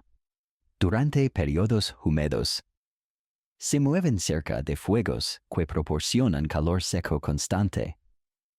Aunque esto requiere vigilancia constante para prevenir combustión accidental. La preservación de vegetales revela técnicas igualmente sofisticadas. Joyas se fermentan en pozos subterráneos que crean ambientes ácidos hostiles a bacterias dañinas, pero favorables a microorganismos beneficiosos. Raíces se almacenan en arena húmeda que mantiene la humedad necesaria sin permitir putrefacción. Frutas se deshidratan hasta formar concentrados dulces intensos que proporcionan energía rápida durante emergencias de hambre extrema. Lo que más te impresiona es cómo estas técnicas operan sin refrigeración, sin químicos preservativos, sin conocimiento científico formal sobre bacterias o química, pero con una comprensión empírica profunda de los procesos naturales que pueden extender la vida útil de alimentos perecederos. Es una ciencia de supervivencia desarrollada a través de generaciones, donde el error significaba muerte, creando expertise que rivaliza con métodos industriales modernos en efectividad, aunque no en escala. ¿Te das cuenta de que estás observando no solo preservación de alimentos, sino preservación de vida misma, donde cada técnica representa una victoria pequeña pero significativa contra las fuerzas naturales de descomposición que amenazan constantemente con convertir sustento en veneno mortal? Al amanecer, Chris te encuentra siguiendo al padre de la familia mientras se dirige hacia trabajos que pocos considerarían empleos, pero que para él representan la delgada línea entre la supervivencia familiar y la muerte lenta por inanición. Sus pasos cautelosos por calles empedradas y resbaladizas te llevan hacia un mundo laboral donde la desesperación ha creado oficios especializados en convertir los desechos de otros en sustento propio. Te encuentras parado afuera de una carnicería próspera, observando cómo el padre se posiciona estratégicamente cerca de los contenedores de desperdicios. Number 6. Su trabajo no oficial pero crucial consiste en procesar los desechos que los carniceros consideran inutilizables o huesos astilados, grasa rancia, trozos de carne tan pequeños que no merecen venta, y órganos que los clientes acomodados rechazan por considerarlos indignos. Por cada hora de clasificación meticulosa, recibe puñados de estos desperdicios que se convertirán en la cena familiar. Una curiosidad fascinante es que estos trabajadores de desperdicios desarrollaron expertise tan especializada que sabían exactamente qué buscar y cómo procesarlo para maximizar su valor nutricional. Algunos huesos aparentemente inútiles se identificaban por su potencial de médula. Grasa que parecía completamente rana en sí se evaluaba por su posibilidad de purificación mediante hervido prolongado, y trozos de carne que otros considerarían peligrosos se examinaban para determinar si contenían porciones salvables. Observas cómo se desplaza hacia los muelles donde pescadores descargan sus capturas. Aquí, su trabajo consiste en recolectar pescados demasiado pequeños para venta comercial, ejemplares que han comenzado a descomponerse durante viajes de pesca prolongados, y vísceras que normalmente se descartarían. Sus manos expertas reconocen que pescados están en las primeras etapas de deterioro pero aún comestibles, si se procesan inmediatamente, versus aquellos que han pasado el punto de seguridad alimentaria. Los historiadores discuten si estos oficios de supervivencia proporcionaban suficiente nutrición para justificar el riesgo de enfermedades transmitidas por alimentos. Pero para familias sin alternativas, estos trabajos representaban la única diferencia entre alguna comida y ninguna comida en absoluto. El siguiente destino es una panadería donde su función es procesar pan que ha desarrollado moho, masa que no ha fermentado correctamente, y migas que se han acumulado durante días de horneado. El proceso requiere habilidades específicas separar secciones de pan que están genuinamente podridas de aquellas que simplemente están rancias. Identificar qué tipos de moho son relativamente inofensivos versus aquellos que podrían ser letales, y determinar qué masas falidas pueden reformarse en algo comestible. Un oficio particularmente ingenioso que presencias es el reciclaje de grasa, donde recorre restaurantes y cocinas prósperas recolectando aceites usados y grasas que han sido descartadas después de cocinar. Estos materiales se llevan a casa donde se purifican mediante procesos de calentamiento repetido que separan las impurezas y crean grasas relativamente limpias que pueden usarse para cocinar o preservar otros alimentos. Es trabajo sucio y aromáticamente ofensivo, pero produce calorías densas que son cruciales para supervivencia durante inviernos rigurosos. Te encuentras acompañándolo a mercados donde su rol es barrer y limpiar después de que los vendedores oficiales han quedado, pero no es simple trabajo de limpieza. Es arqueología alimentaria donde cada barrida revela granos derramados, frutas pisoteadas que contienen porciones comestibles y vegetales que han sido descartados por imperfecciones cosméticas, lo que mantiene valor nutricional completo.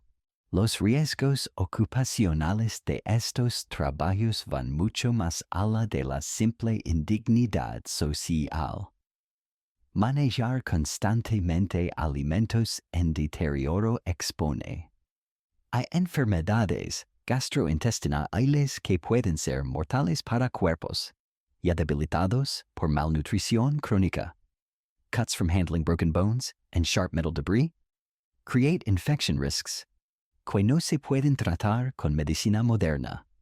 La exposición constante a olores intensos y conditions insalubres creates respiratory problems que empeoran con el tiempo.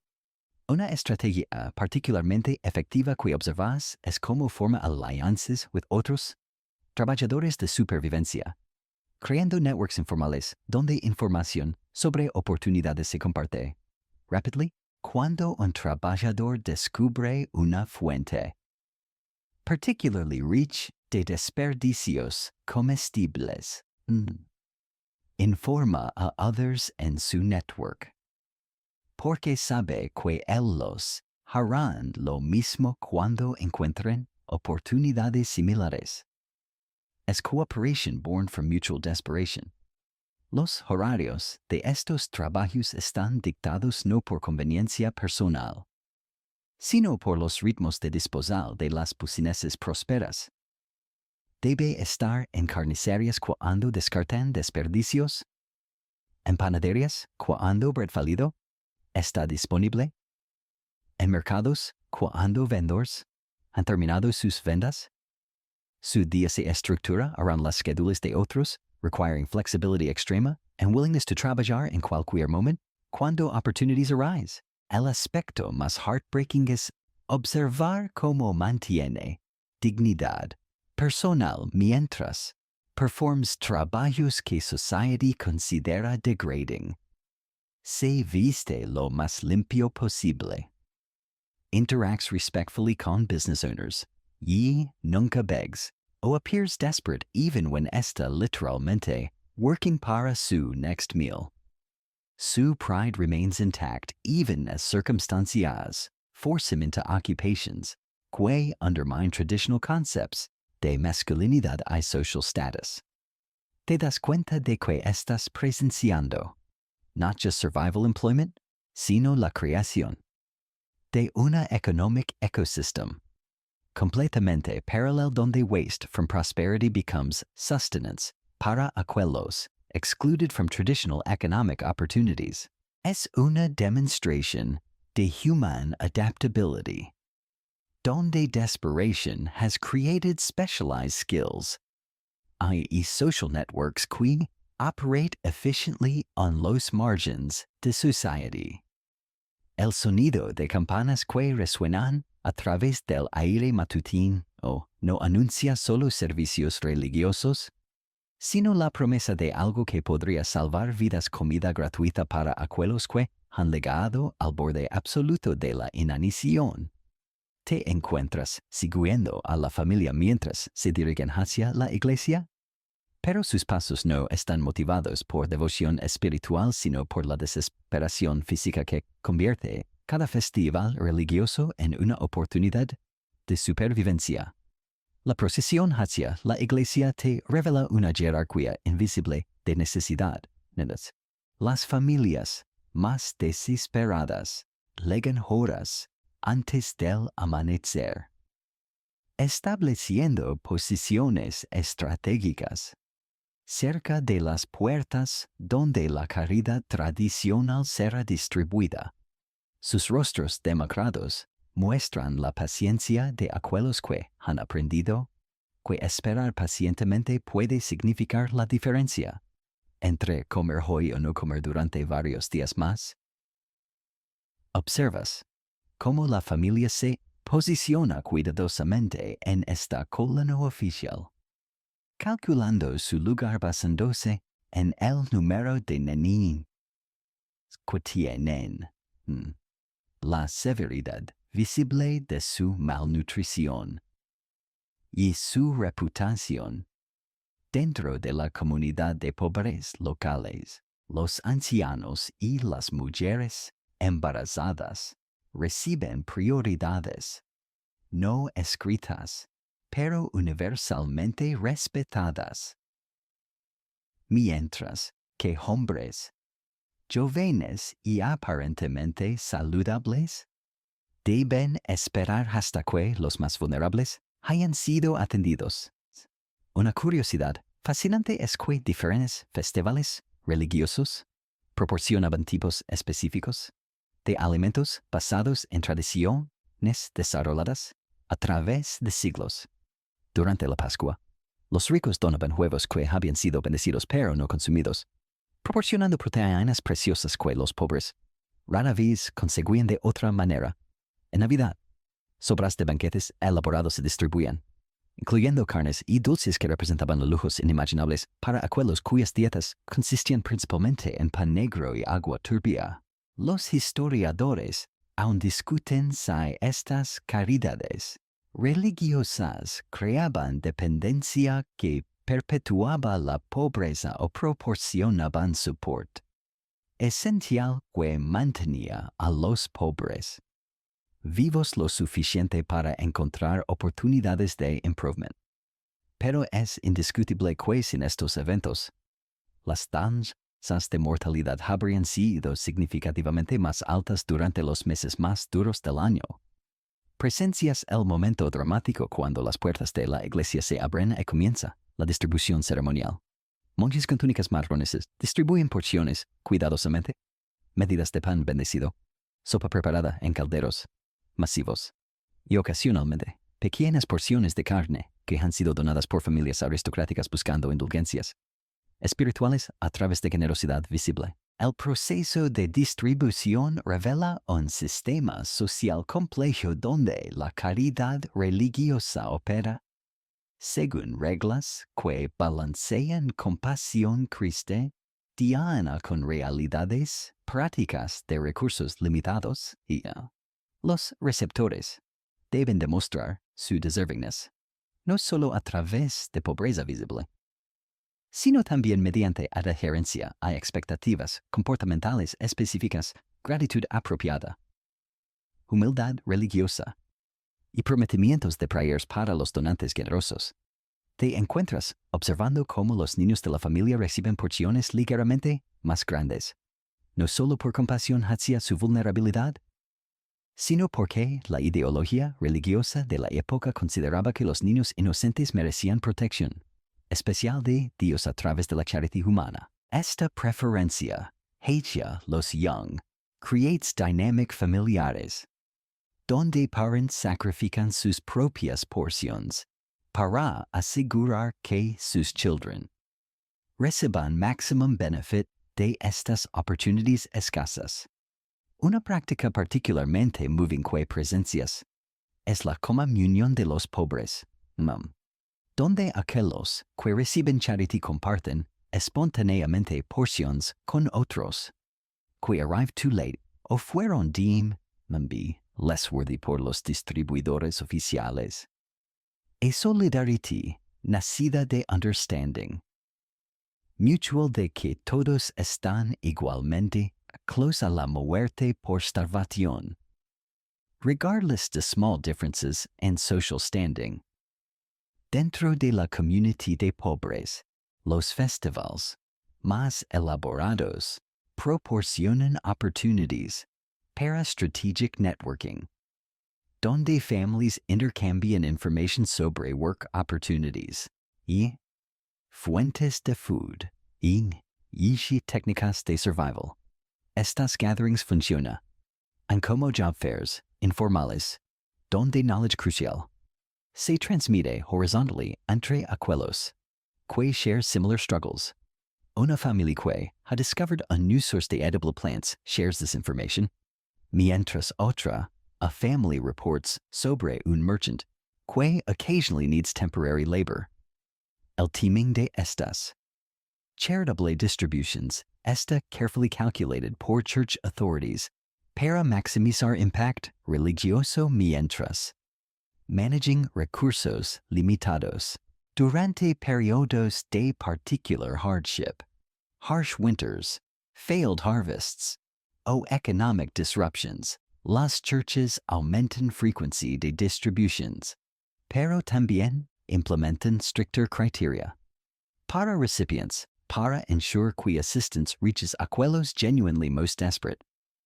Una curiosidad que te fascina es como Different religious denominations developed distinct approaches. Hacia charity distribution. Cada una reflecting specific theological perspectives. Sober poverty. Yamber social responsibility. Catholic churches emphasized ceremonial aspects, que reinforced spiritual hierarchy. Mientras que algunos. Protestant groups focused más on practical efficiency de food distribution. Sin elaborate religious pageantry. Los effects psicológicos de these charitable events extend far beyond simple nutrition. Para families que spend most days on isolation debido a shame. Sobre su poverty, estos. Gatherings proporcionan rare opportunities para social interaction, que reaffirm su humanity. E connection, hacia broader community. Children especialmente. Benefit de interactions con other young people. Temporarily relieving el crushing loneliness que poverty often imposes.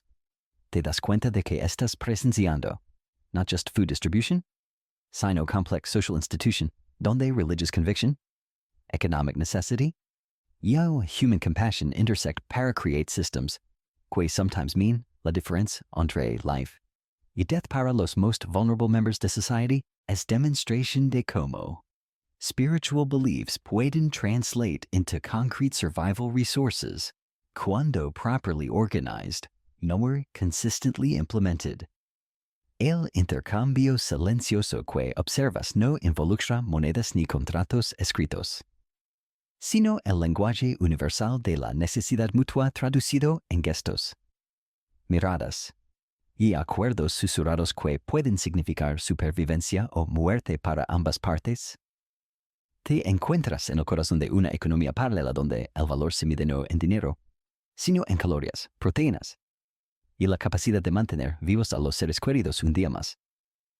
La mujer de la familia se acerca a otra madre igualmente desesperada, sosteniendo en sus manos un pequeño frasco de miel cristalizada que representa wicks de savings. Hay sacrificios familiares. Sus ojos se encuentran con los de la otra mujer, quien sostiene un saco de avena que ha conseguido through methods que ambas prefieren no discutir. El intercambio que está a punto de ocurrir requiere evaluaciones complejas. ¿Cuántas comidas proporcionar a cada ítem? ¿Qué ingredientes complementarios necesitará cada familia para convertir estos ítems en meals actual? ¿Cuál durarán más durante storage? Observas cómo las negociaciones se desarrollan through un sistema de señales sutiles desarrollado across generations de poverty. Los fingers indican quantities. Head movements señalan agreement. O rejection, y positions específicas de hands comunicar urgency. Levels sin alerta a potential competitors que might interfere. Es un language económico que opera below el radar de authorities y merchan. Oficiales que podrían disrupted estos exchanges si understood su importance para survival. Una curiosidad fascinante es que different types de bartering networks developed around specific types of need. Durante winter months, families can access hacia, combustible materials, intercambiaban warmth por food. Establishing temporary agreements donde una family proporcionaria heating space and exchange por shared meals. Estas arrangements sometimes lasted entire seasons, creating quasi-communal living situations born to mutual desperation rather than philosophical choice.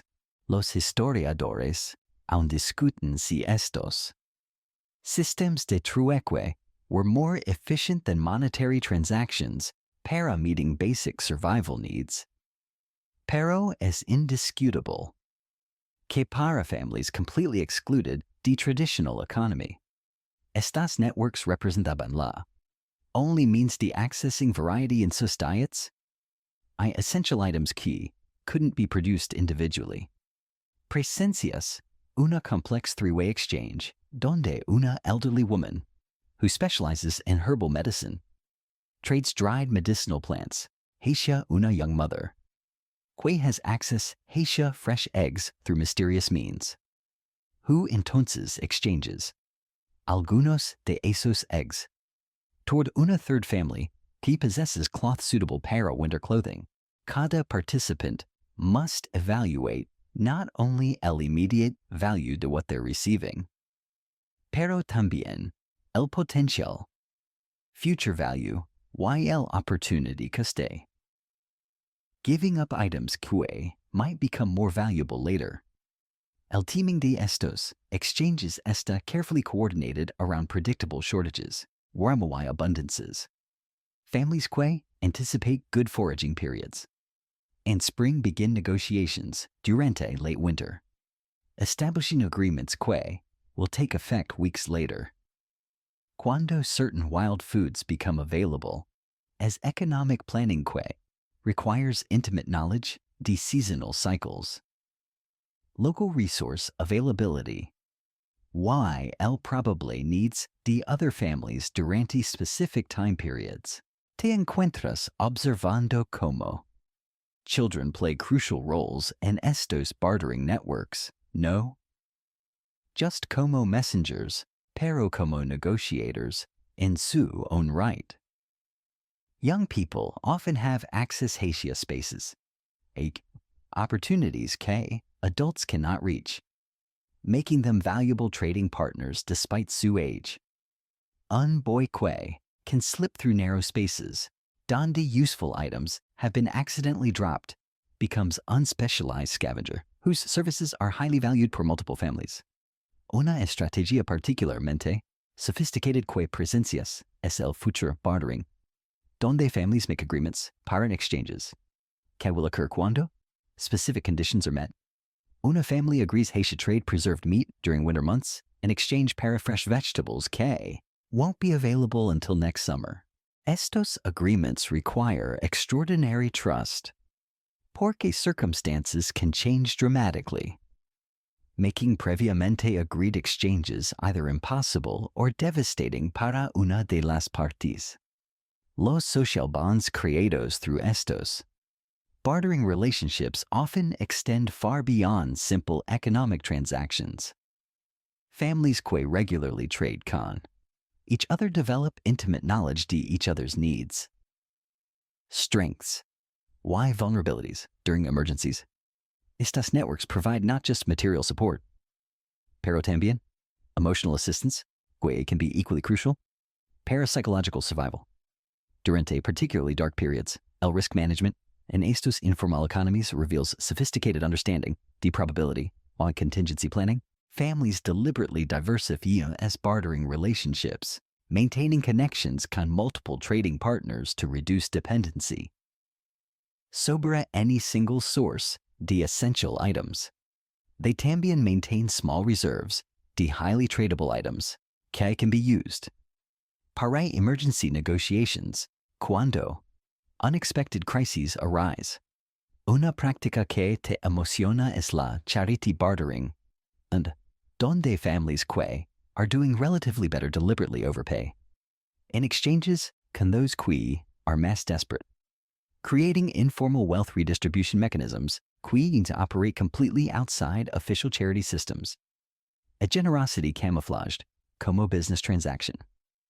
Para allow recipients Haitian maintain dignity mientras receiving assistance. Los disputes en estos bartering networks are resolved through community mediation, que relies on reputation and social pressure rather than legal enforcement. Families que cheat o fel haja honor agreements quickly find themselves excluded.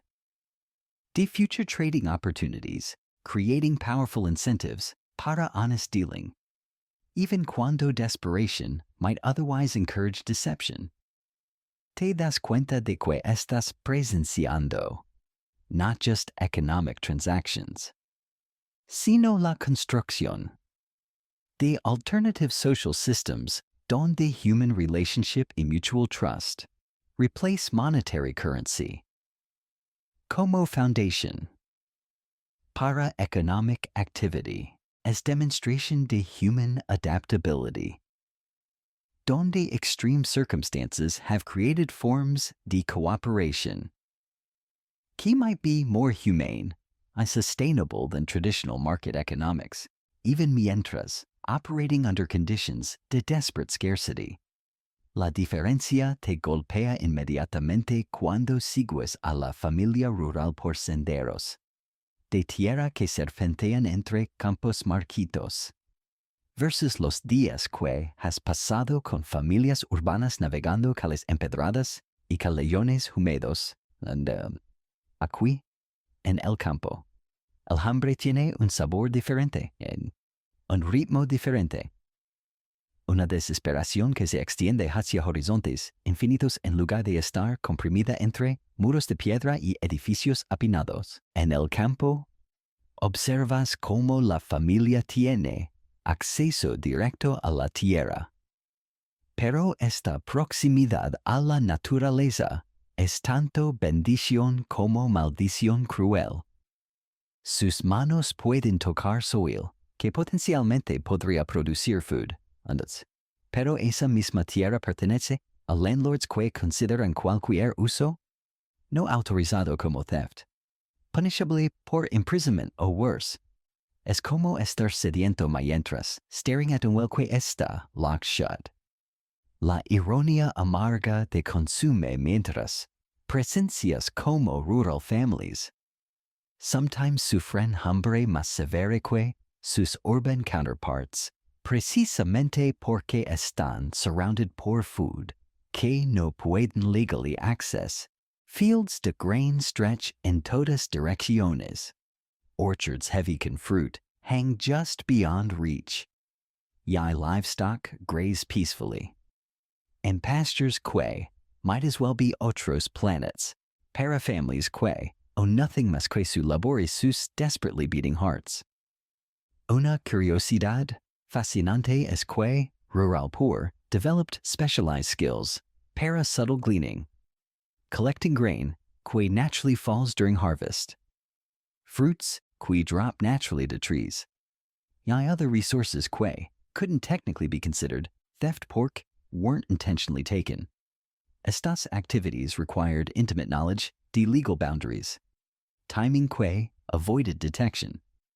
Y techniques para gathering efficiently durante narrow windows de opportunity. Los historiadores aún discuten si rural poverty was more sustainable than urban poverty debido a greater access hacia wild resources.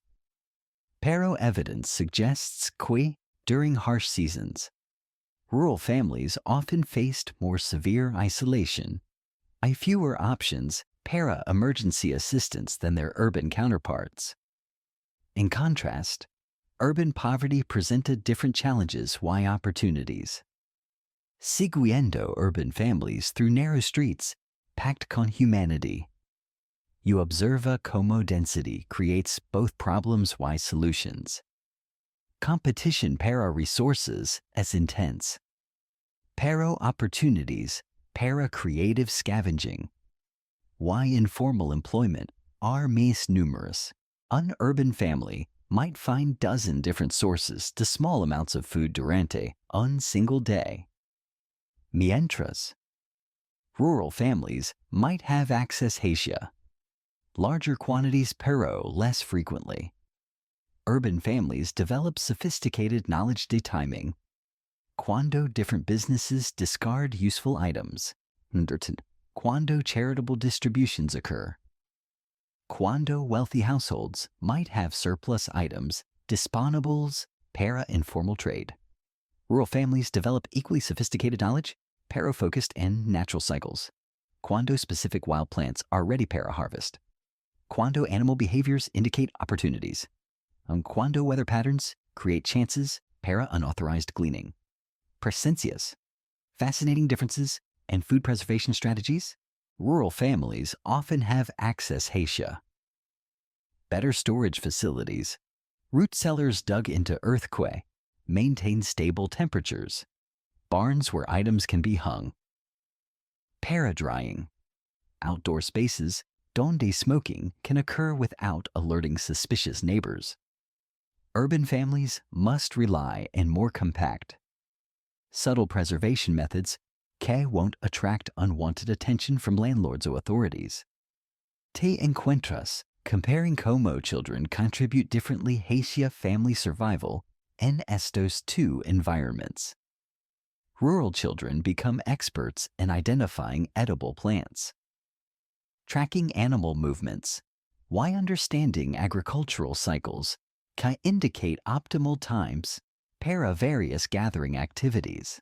Urban children develop skills and navigation, social interaction, identifying opportunities dentro de complex human environments. Donde information y timing are crucial para success. Low social networks operate differently as well. Rural poor often have relationships spanning wider geographic areas, pero involving fewer total people. Connected through kinship ties. Seasonal labor patterns. Why shared access? Hacia specific natural resources. Urban poor develop dense networks to many relationships within smaller geographic areas. Connected through proximity. Shared institutions. Why common survival needs.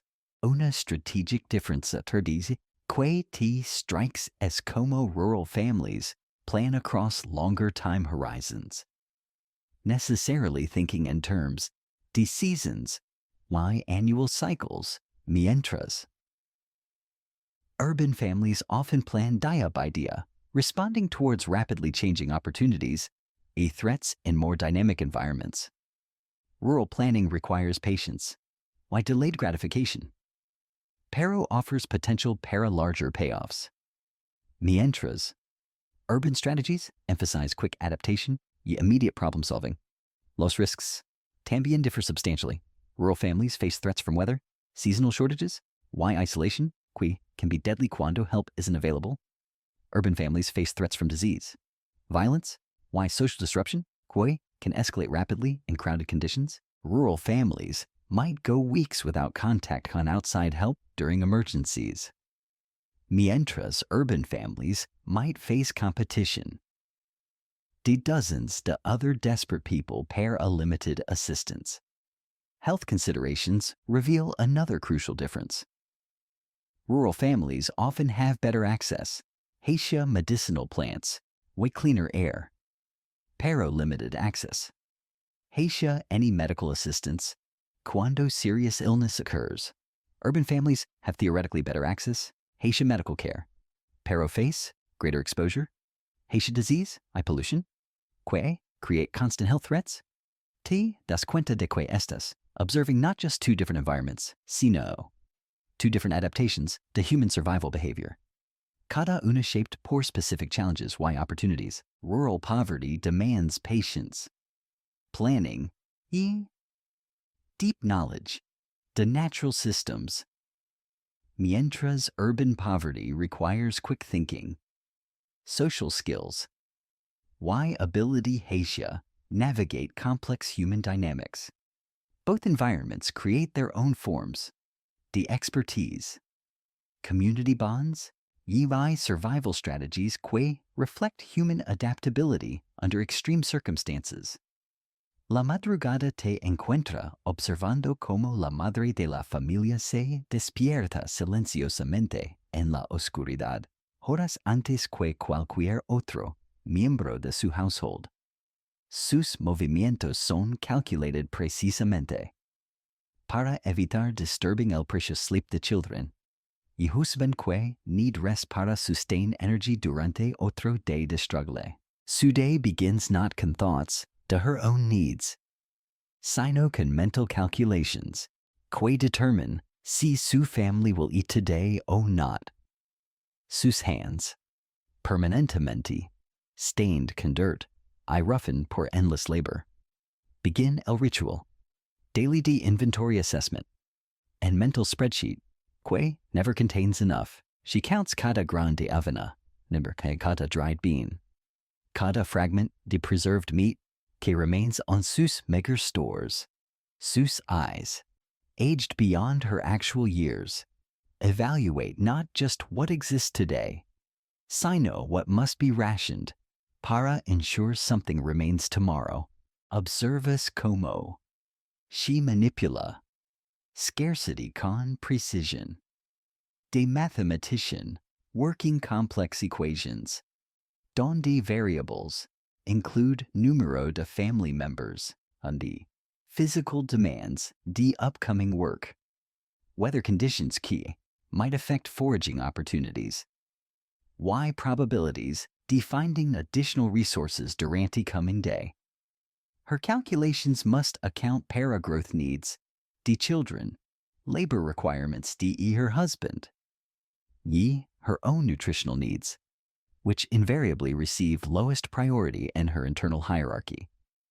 Una curiosidad fascinante es que women durante esta época developed sophisticated techniques para stretching meals through methods que modern nutritionists might recognize como effective. Though desperate, she adds chopped wild plants, Haitian stews, not just para bulk, sino porque.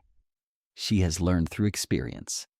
Que certain combinations, de plants y grains, create complete proteins, que sustain energy longer than either ingredient alone. Los historiadores aún discuten si el knowledge nutritional de working class women was superior towards that de educated physicians de la época. Pero evidence suggests que daily experience, managing family nutrition under extreme constraints, produced expertise.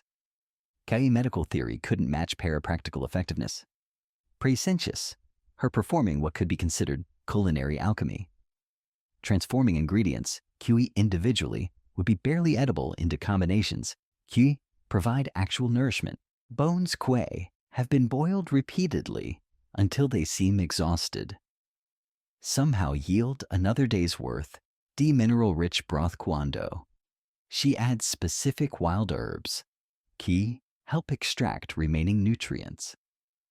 As knowledge passed down through generations, the women faced identical challenges.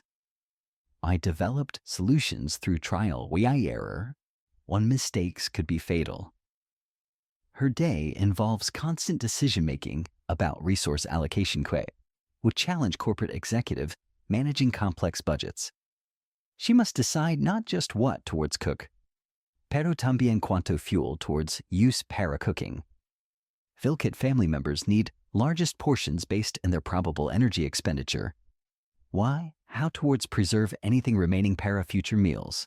Each decision impacts not just immediate comfort, sino long-term family survival. Te encuentras, marveling at how she manages psychological aspects, the family hunger, as well as physical ones. She develops techniques para making.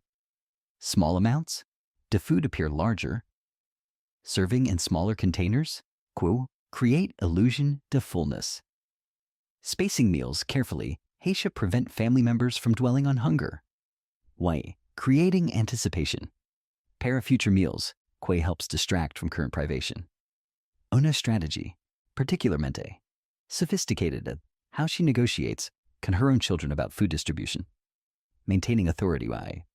Fairness, maentras.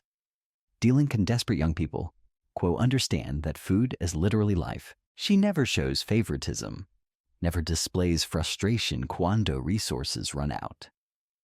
Yai consistently maintains hope, even cuando her own stomach está empty, her energy está flagging.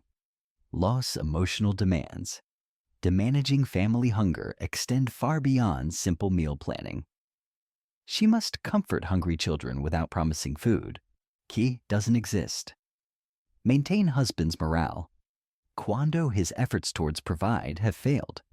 Why preserve her own sanity whilst carrying responsibility para? Keeping everyone alive durante impossible circumstances. A psychological burden que would overwhelm many modern people, have never faced comparable stress. Her social networking abilities rival those to modern business professionals.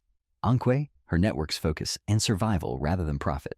She maintains relationships can other women might have access towards different resources. Information about work opportunities, para family members, knowledge about seasonal availability, to wild foods. O connections towards charitable organizations, qui occasionally provide assistance. Observe as fascinating ways she maximizes value. The any resources qui become available. Canned family occasionally receives small amount of meat. She allocates portions based in complex calculations. Pregnant or nursing women receive priority parafat content. Growing children receive protein-rich portions. Why working adults receive amounts calculated towards sustain their labor capacity. Nothing is wasted, nothing is consumed carelessly. Una técnica que te impresses as how she maintains food safety under conditions contamination could be deadly. She has developed instinctive understanding to spoilage patterns, knows exactly how long different foods can be safely stored under various conditions. Yai can detect dangerous changes in taste. Smell. Eu appearance qui might indicate foods have become unsafe para consumption. Her preservation techniques reveal scientific understanding developed through empirical observation rather than formal education. She knows precisely quando towards harvest. Wild plants para maximum nutritional value. How towards dry foods para optimal preservation without losing essential nutrients. Why can towards use. Preserved foods para maximum benefit rather than allowing them towards deteriorate through extended storage. Los planning horizons she manages simultaneously. Span from immediate meal preparation towards seasonal strategies, qui ensure family survival through predicted periods de scarcity. She must coordinate short-term decisions con long-term goals, balancing immediate hunger against future needs in ways que require extraordinary discipline y foresight.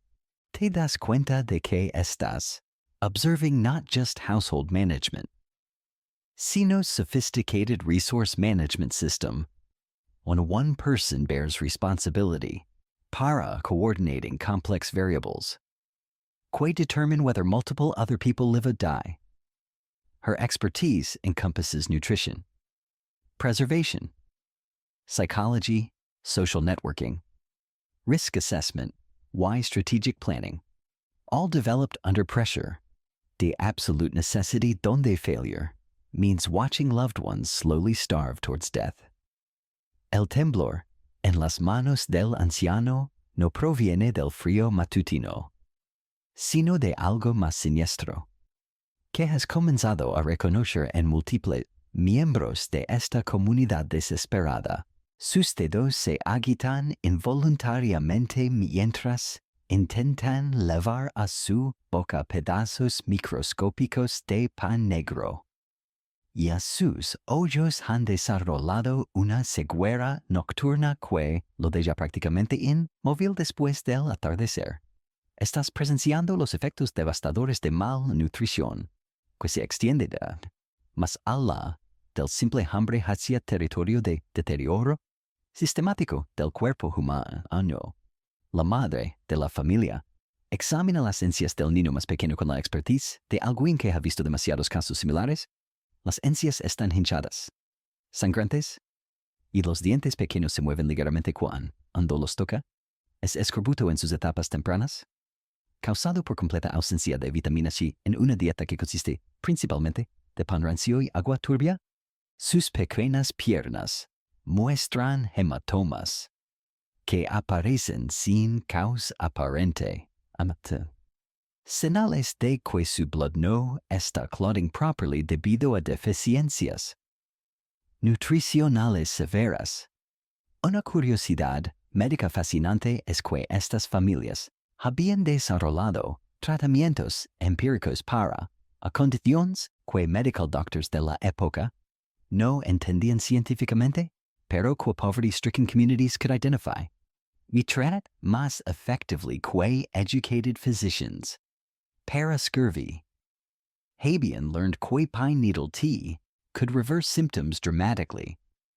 Although no entienden el mecanismo científico behind this cure, los historiadores aún discuten si malnutrition-related diseases were más severe in urban or rural settings.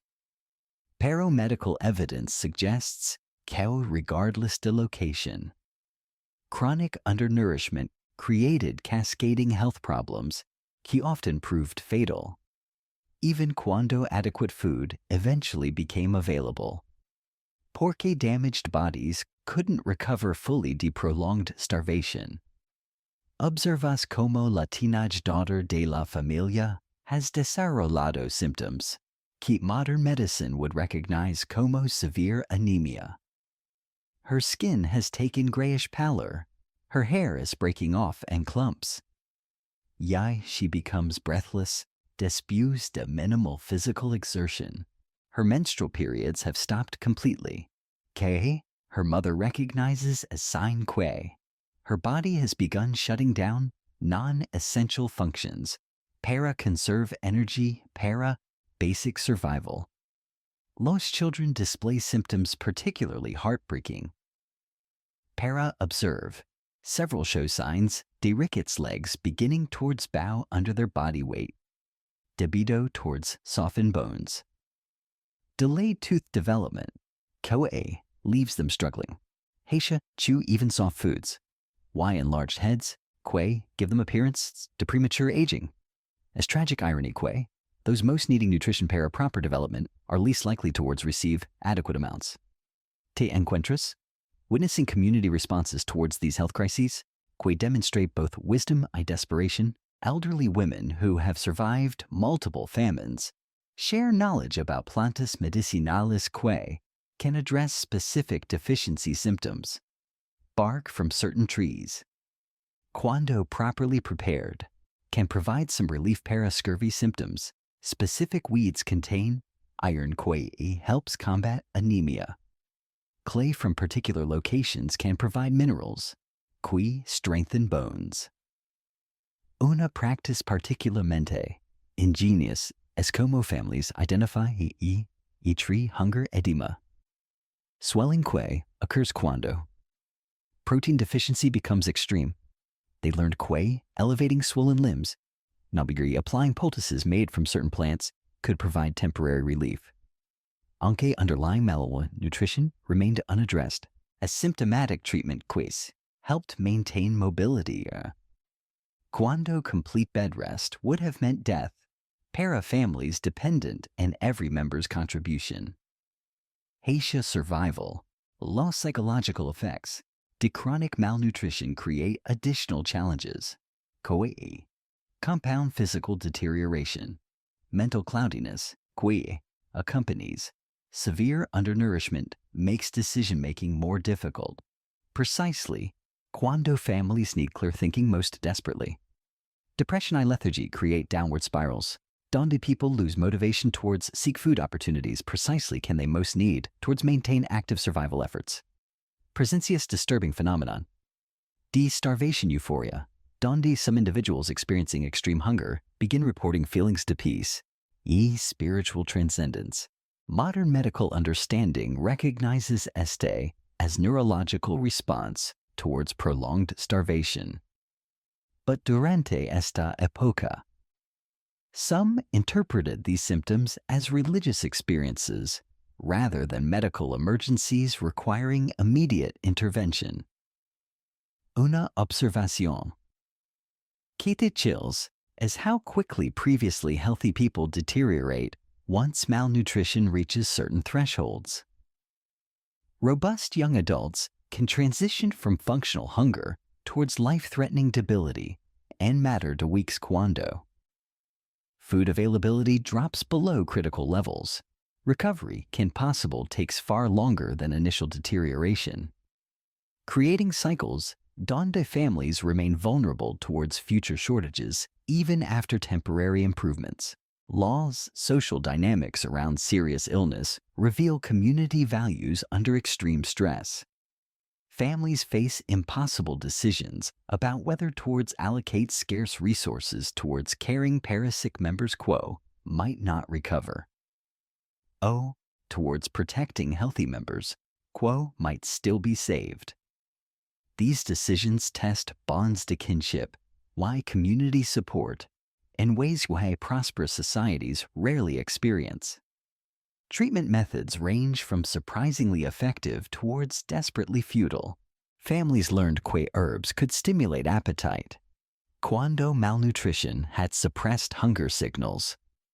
Vilkit foods were easiest para bodies towards digest, can digestive systems had been compromised by prolonged undernourishment. Why? How towards gradually reintroduce nutrition towards prevent refeeding syndrome. Kei could kill people who were beginning towards recover. Te das cuenta de que estás observing not just hunger, sino systematic breakdown de human biological systems under stress. While he pushes bodies beyond their capacity towards maintain normal function, as witnessing de human physiological limits, donde survival mechanisms. QE evolved para handle. Temporary food shortages break down under prolonged assault de chronic malnutrition, revealing both human resilience and human vulnerability in ways que modern abundance allows most people towards never experience. El rugido que se eleva desde la plaza del mercado no es de celebración, sino de furia colectiva que ha alcanzado el punto de ebullición. Después de semanas de hambre que se ha vuelto insoportable, te encuentras presenciando el momento cuando la desesperación individual se transforma en rage social. Cuando familias que han sufrido en silencio finally reach el breaking point y demand justicia con sus voices, sus fists, y su willingness, hacia risk death para change circumstances, que threaten towards kill them anyway. La multitud que se gobernó esta organizacionalmente, structured sino, unified por shared desperation, a common understanding. Que current conditions cannot continue. Mothers holding malnourished children stand beside fathers. Que haven't worked in weeks. Elderly people, quo have watched grandchildren slowly starve.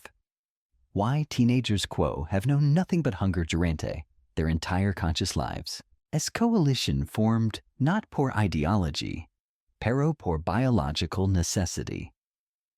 Que transcends normal social divisions, los targets de their anger are obvious. Why symbolic granaries que contain wheat. Sendo exported mentor. Local people starve. Merchants quo have hoarded food. Haitian drive up prices.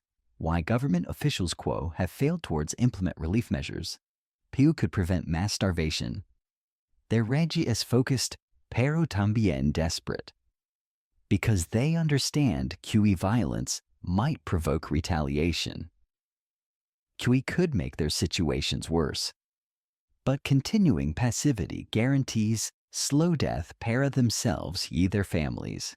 Una curiosidad histórica fascinating es que popular uprisings durante food crises often followed predictable patterns across different regions, numbered by time periods, suggesting QEE human responses towards mass hunger contain universal elements que transcend cultural differences. Crowds typically targeted symbols de authority y wealth rather than engaging on random violence, demonstrating quanto even desperate people maintain moral frameworks that distinguish between legitimate y illegitimate targets. Los historiadores aún discuten si food riots actually improved conditions para the poor, simply provoked harsher repression. But evidence suggests QE well-timed popular pressure often forced authorities towards implement emergency relief measures. KEAH wouldn't have occurred otherwise, making estos uprisings calculated risks rather than mere emotional outbursts. Observe as how crowd dynamics create temporary leadership structures. QE emerge spontaneously de shared crisis. Individuals can articulate grievances, clearly become informal spokespeople.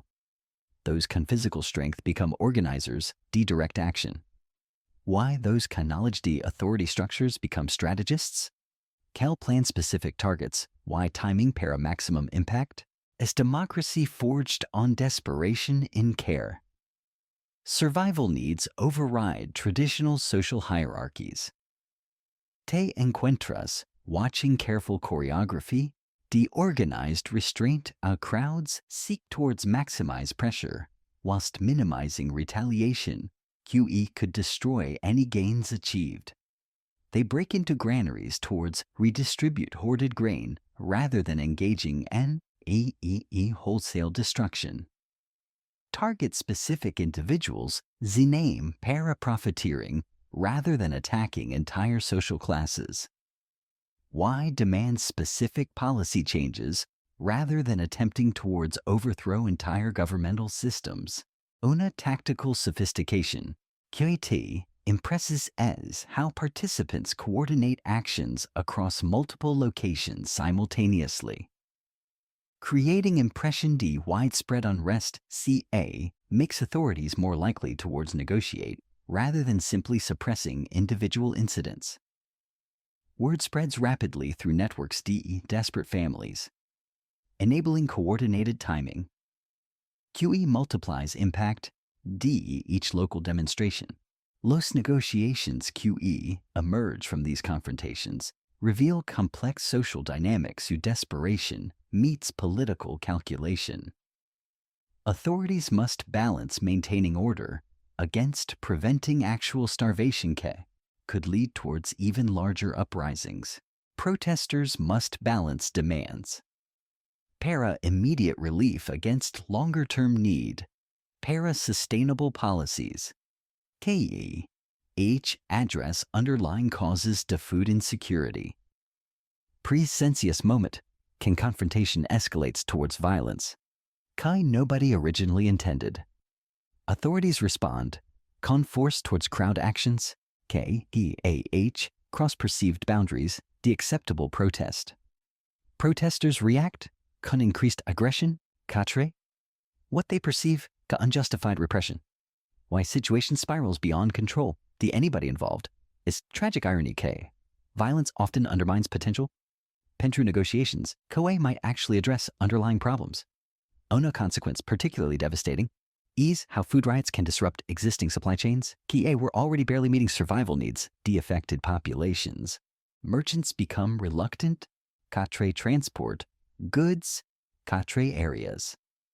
Recent unrest. Authorities implement security measures. Slow food distribution. Why social tensions increase in ways can make cooperation more difficult. Precisely can cooperation is most essential part through addressing crisis conditions. Los individual stories can emerge from these collective actions, reveal personal costs the social uprising can extend far beyond immediate participants. Families the arrested protesters face even greater food insecurity. Breadwinners are imprisoned. Communities experience lasting divisions. Those who supported why, those who opposed violent tactics. Economic disruption affects everyone, including those already most vulnerable towards food shortages. Recovery patterns after food riots demonstrate both positive negative long-term consequences. Authorities sometimes implement improved food distribution systems in response. Pressure. But they may also impose restrictions, limit future protest possibilities. Communities may develop stronger solidarity networks, but they may also experience internal conflicts, weaken collective problem-solving capabilities. Te das cuenta de que estás witnessing not just hungry anger, sino fundamental tension. Individual survival needs. Nabiki social stability. Koja exists. Can basic human requirements cannot be met through normal institutional channels. As demonstration de human desperation can overcome fear. Authority can biological necessity reaches critical thresholds, revealing both power limitations, the popular resistance under extreme circumstances, que test boundaries de social cooperation y political legitimacy. El círculo se cierra mientras observas cómo las tradiciones alimentarias que nacieron de la desesperación absoluta han tejido su camino a través de los siglos, sobreviviendo en formas que tal vez no reconoces inmediatamente, pero que continúen influenciando maneras en que las familias modernas comprenden la comida, la escasez y la supervivencia. Te encuentras contemplando rostros que han envejecido durante estas semanas de observación, pero también rostros que llevan dentro de sí mismos las semillas de knowledge que germinarán en generaciones futuras. La abuela de la familia, con sus manos que han conocido tanto hambre como healing, te muestra un pequeño libro hecho de corteza y joyas prensadas donde ha registrado everything que ha aprendido sobre plantas comestibles, métodos de preservación y técnicas de supervivencia.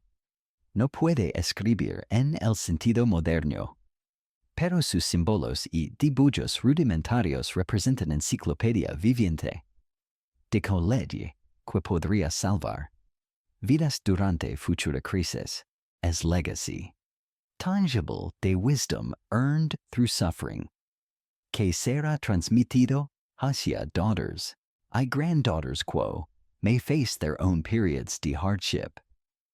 Una realización profunda te strikes muchas de las traditional foods que modern cultures celebrate actually originated durante periods de extreme scarcity when people were forced to experiment con ingredients que normally wouldn't consider edible.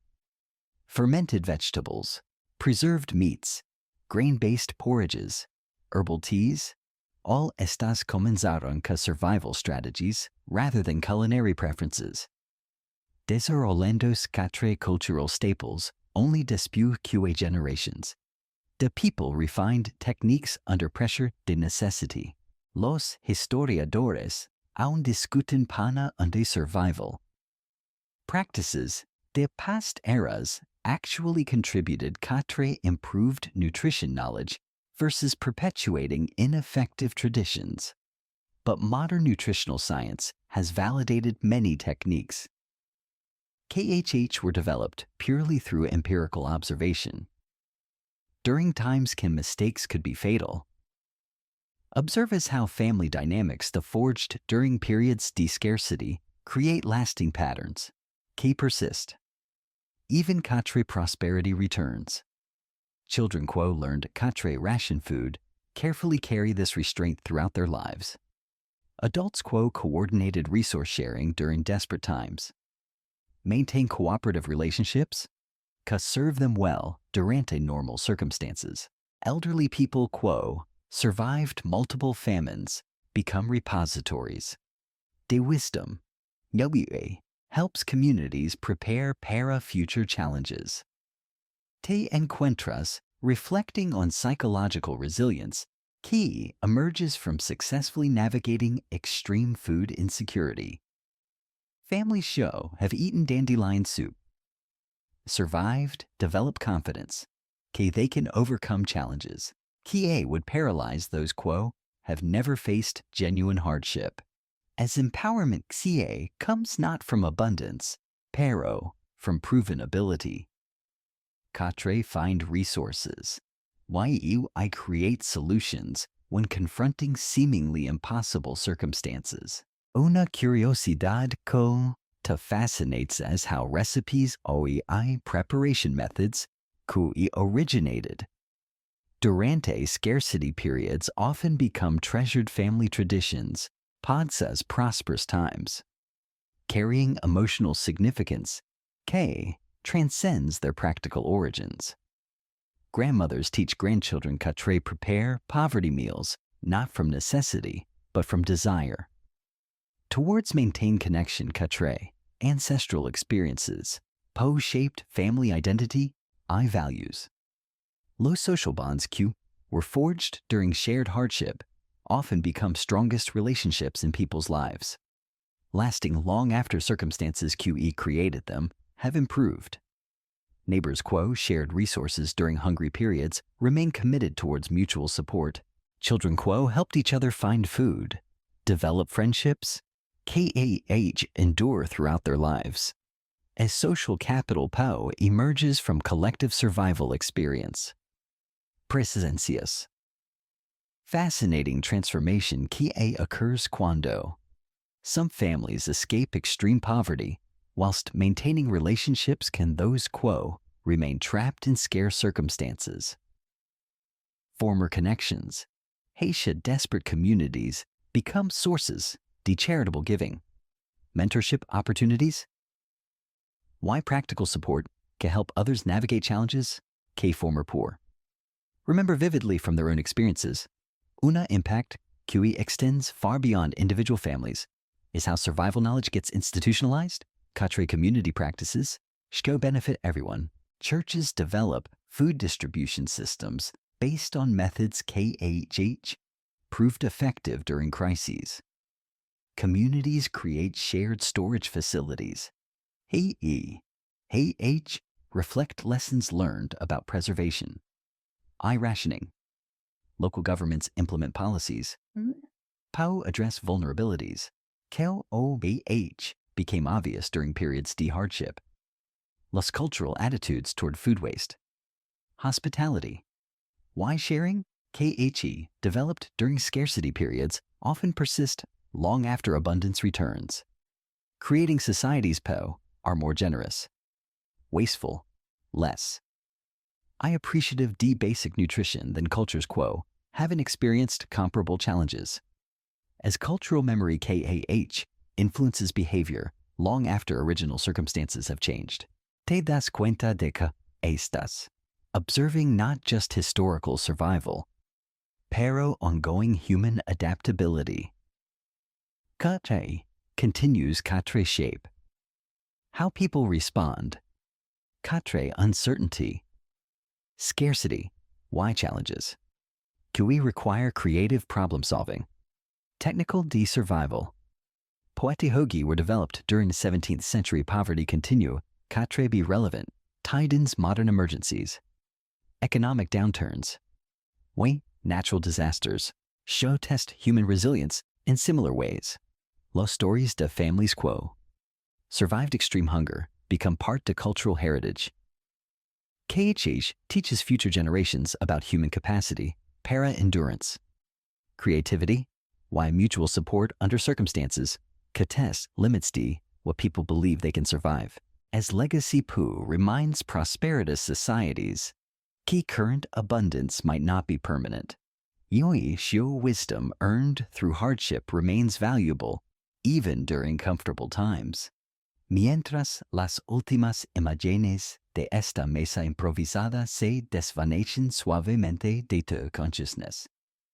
Puedes sentir cómo estas historias de survival se settle into your own understanding. Becoming part de your personal repository, de knowledge about human resilience. Los faces qui has observed. Las hands qui has watched preparing impossible meals. Las voices qui has heard planning another day.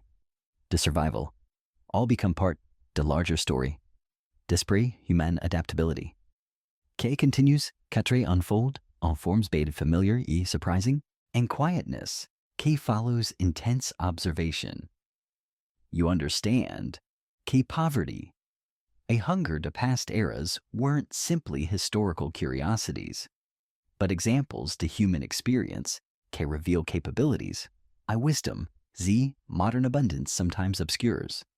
As reminder, K strength often emerges from struggle. QA creativity blooms under pressure. Wikia survival skills, Romana developed through necessity, Posostagia. Valuable inheritances key can guide future generations toward times when comfort and security may seem less certain than they do today.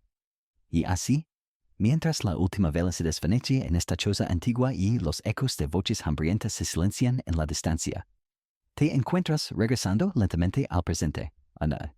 llevando contigo el peso y la sabiduría de todas estas historias de supervivencia. Has caminado junto a familias que transformaron la desesperación en determinación, que encontraron dignidad en los lugares más oscuros y que crearon esperanza donde parecía imposible que floreciera. Cada rostro que has conocido, cada mano que has visto trabajar contra imposibilidades, cada niño que has observado aprender las duras lecciones de la escasez, se convierte ahora en parte de tu propio entendimiento sobre lo que significa ser verdaderamente humano.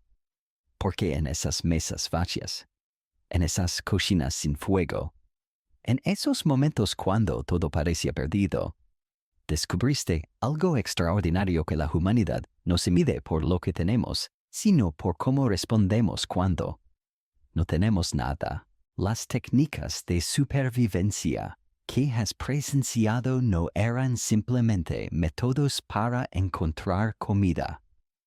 Eran expresiones de amor inquebrantable hacia la vida misma. Cada migalla guardada, cada receta improvisada, cada acto de compartir recursos escasos, era una declaración silenciosa pero poderosa de que la existencia humana vale la pena, sin importar cuán difíciles se vuelvan las circunstancias. Mientras te instalas más profundamente en tu comodidad nocturna, permite que estas imágenes se conviertan en sueños suaves, en recordatorios gentiles de que dentro de cada uno de nosotros vive la misma fuerza que ayudó a esas familias a sobrevivir los días más oscuros. Que descansen en paz estas almas valientes del pasado, y que sus historias de resistencia y esperanza te acompañen hacia un sueño reparador, sabiendo que has sido testigo de algunos de los ejemplos más hermosos de la resistencia humana que la historia jamás haya conocido. Dulces sueños, pequeños sobrevivientes.